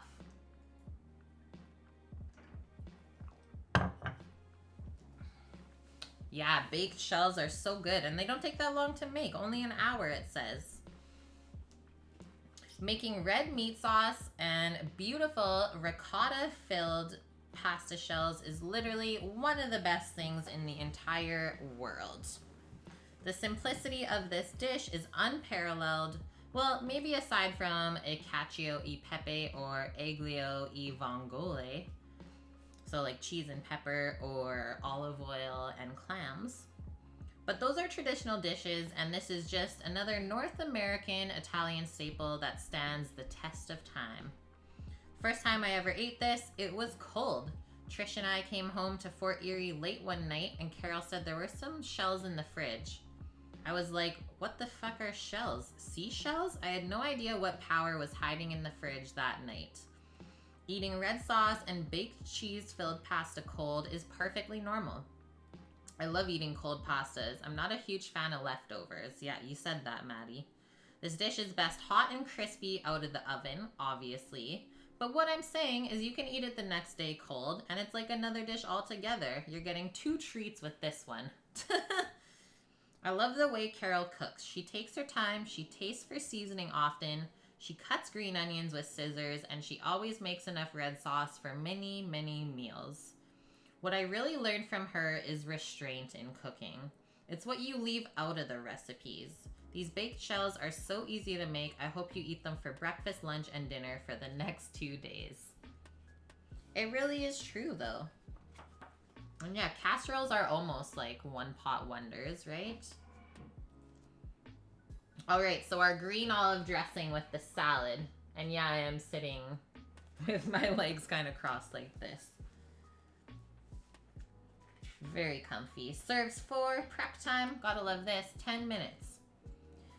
This is my favorite salad dressing of all time, and it's made by my mother-in-law, Carol. I love the simplicity of it. This olive dressing on green leaf lettuce, that's it. The first time I went to my future wife's house for dinner, her mom served this salad. It was perfect. And I'm a guy who hates salads, not because of the vegetables, but because no one knows how to make a proper salad. Salad should be good lettuce with good light dressing, not every vegetable in the world shredded and covered in poppy seed honey dressing with a cup of granola or something. It's true though, simplicity is usually key. So we need the Cerignola olives, garlic, green onion, zest and juice of lemon, olive oil, shallot, parsley, white vinegar, canola oil, salt and pepper, and then just your lettuce, and you just shake it up. Shake it on up and away you go. Yum. I really want to try that.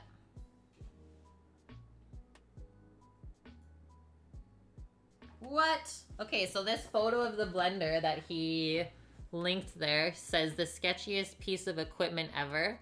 My parents totally had this blender when I was growing up, and it was legit and so loud.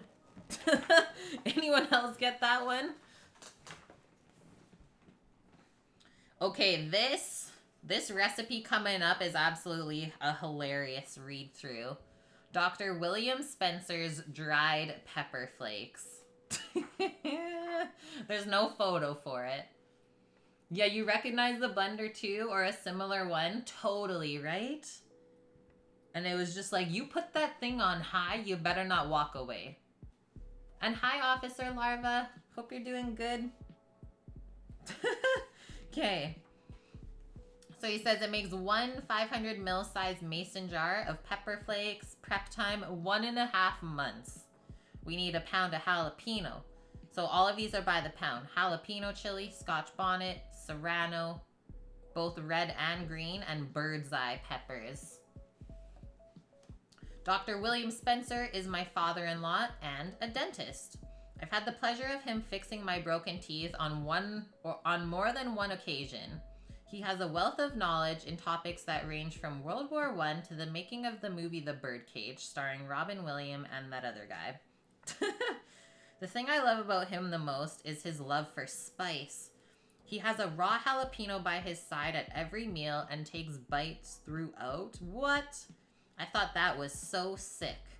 Bill and Carol always had amazing homemade dried pepper flakes. Bill would say, just a pinch, just a fingertip's worth. He didn't want anyone overusing it or being careless with it because he made it himself. It is very spicy and very special. It tastes fruity and spicy, and it's my all-time favorite dried chili. Important though that you can also taste the flavor of the pepper, not just the heat of it. Can still hear the buttons clunking on. Doing well. And yeah, I hope you have a good Grace Sunday too. So Matty uses the chilies for so many recipes. Add it to tomato sauce, sprinkle a little on some nice burrata cheese over a citrus salad. It can go on anything. I've had the privilege of making this atomic powder only once, when Bill asked me to come downstairs one hot summer afternoon. I was like, okay, what's happening now?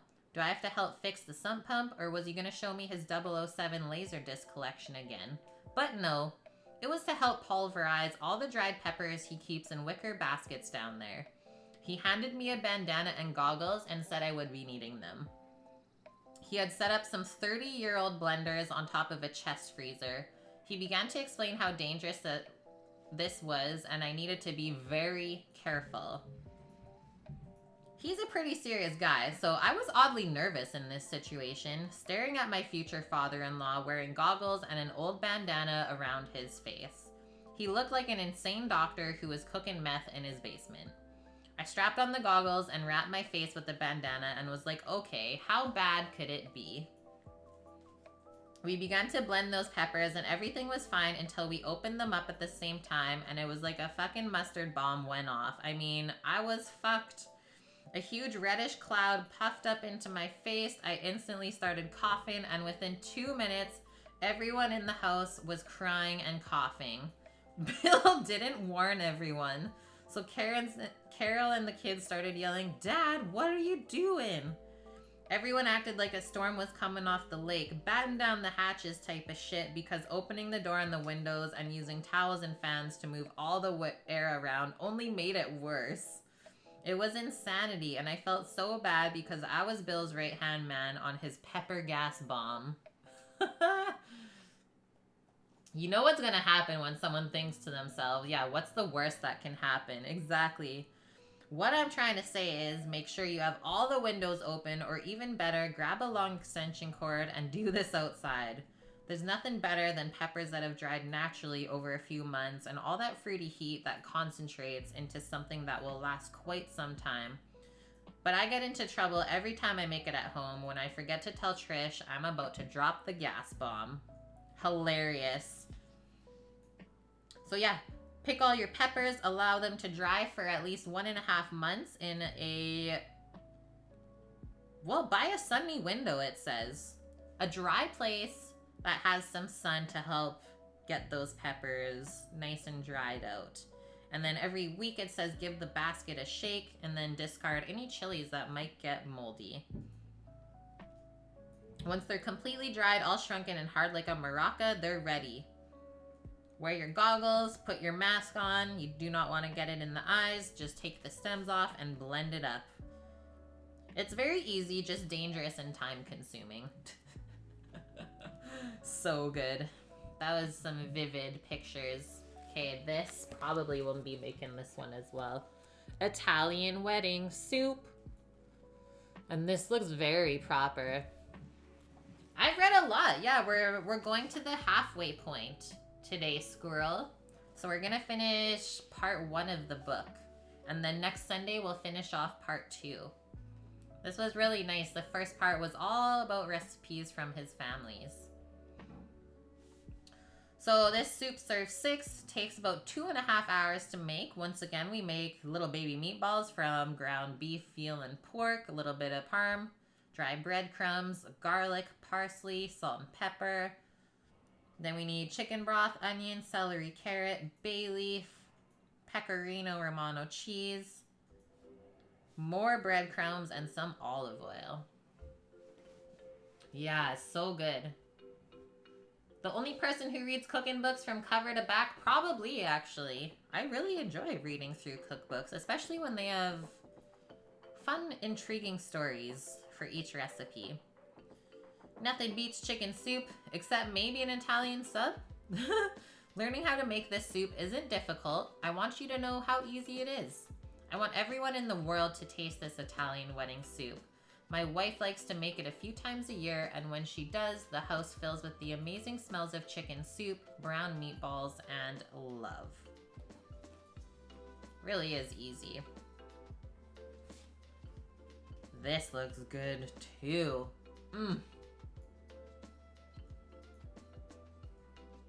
It is quite nice, Officer Larva. And yeah, I got my nice comfy office chair to sit in.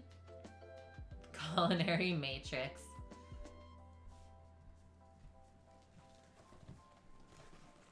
Look at this. Oh, I went into my cupboard. Sausage and potatoes. Hello. Roasted on up together. Looks like with some onions. Serve 6. Prep time 2 hours. Excuse me. We need Yukon Gold potatoes, ground pork shoulder, as well as fat back to make the sausages, I guess. Cayenne pepper, paprika, fennel seed, dried chili flakes, salt, and pepper. And yeah, he says hog casings packed in salt, soaked in cold water for an hour. And then just some onions and lemon. So he boils the potatoes first for 15 minutes. And then he peels them. So he boils them whole. And then you peel them after and cut them up that way. And then he makes the sausages. So you guys have seen us make sausage before on stream, right? Is how to grind the pork up, and then as you're grinding, you already mix the spice into the meat cubes, and then the grinder distributes the seasoning, and then you're able to put it into the casing with the sausage stuffer.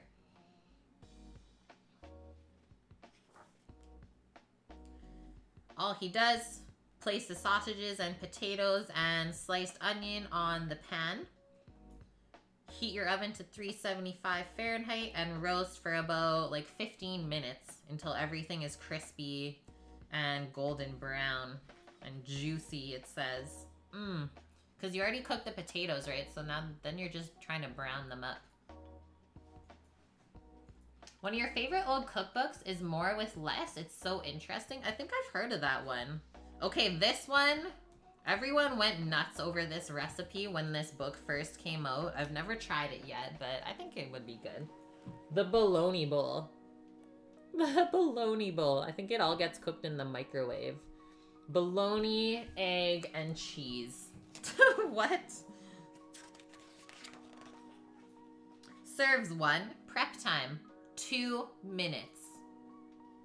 4 slices of bologna, 1 slice of American cheese, 1 egg, 1 tablespoon of margarine, 2 slices of white bread, Maldon salt, and black pepper. We put Maldon on the bologna bowl? What the fuck is a bologna bowl, you ask? Well, it's a perfect breakfast that may or may not be good for you. You can make it as fast as you can peel back that American cheese slice and crack an egg. I had this at Trisha's house back in high school, and it's been made a few times a year ever since. Yeah, exactly, Mars Mike. Sounds good, Officer Larva. Take care. And yeah, if you want to meet up on Tuesday, just give us a little message, and we'll work something out. Okay, he says, I think Carol started making these because raising 5 kids is a pretty time-consuming task, and this breakfast yields 0 pots to wash and is a complete hit with any kid.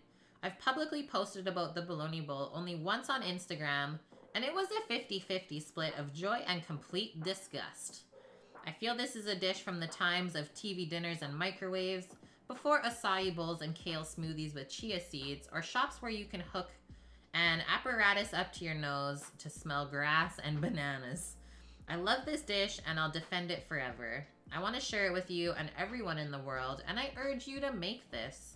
It may not be too healthy, but let me tell you, my wife was raised on this, and she is one of the most powerful, smart, caring, driven, successful people I know. So there.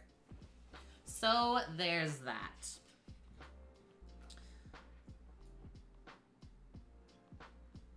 So start by zapping everything for 45 seconds and then do another 30 seconds after if it's not all cooked yet. Spread the margarine over the toast evenly and then dip and eat. Enjoy this for the rest of your life, you freaks. That's what he says. Yeah, that would be good with ham. For sure, Maya. For sure. Ham, cheese, and egg. That's always a good combo. What a funny thing. That's a nice little pick. From around the Ontario Lake area as well. So much blue sky. So much. Okay, we did it. That was it. That was the last section. And then next Sunday, part 2. Cooking school and restaurants. We did it. And I will say, these stories, you thought the first half of the book is good? The second part has some pretty hilarious stories in it as well. Oh man, I'm so happy. And we did exactly what I thought we would.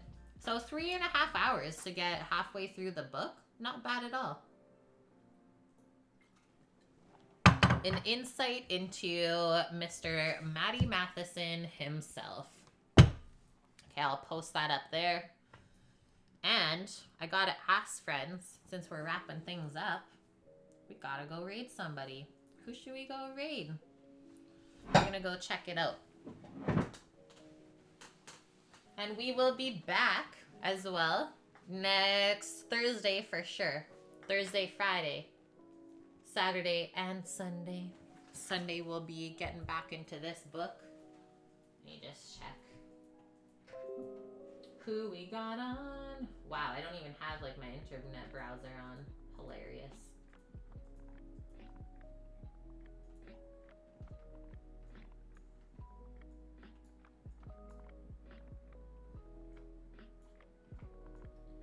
Why don't we, are we feeling ingrediology? He's making some pizza. Oh, Hisbel's doing a cake. He's doing crack pie. Okay, then we're definitely going there then. Thank you for that, Maya. I'll get it set up. I love Hanbi. We've not gone to see him in a bit.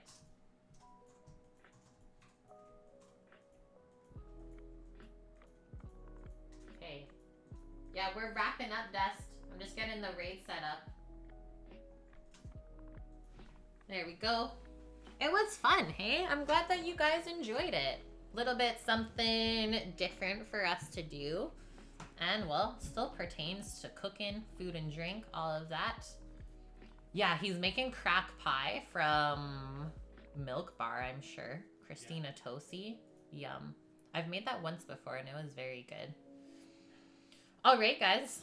Well, thank you for the wonderful weekend of cooking and reading, sharing all sorts of stories.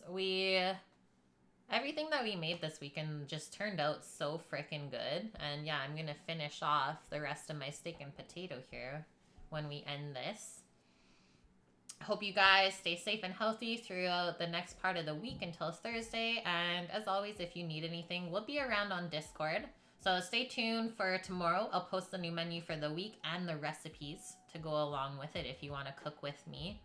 And I will also say, if you're missing us for the first part of the week, go check out our YouTube channel. Check out the different content that we have over there as well. I know we've gotten a lot of new subs lately, and I so appreciate that. We're on our road to 1,000. I know it. Okay. See you guys Thursday, 11 a.m. Pacific. As always, thank you for all of the love this weekend, too, helping us support the food truck fund. I'm going to get cut off. Bye!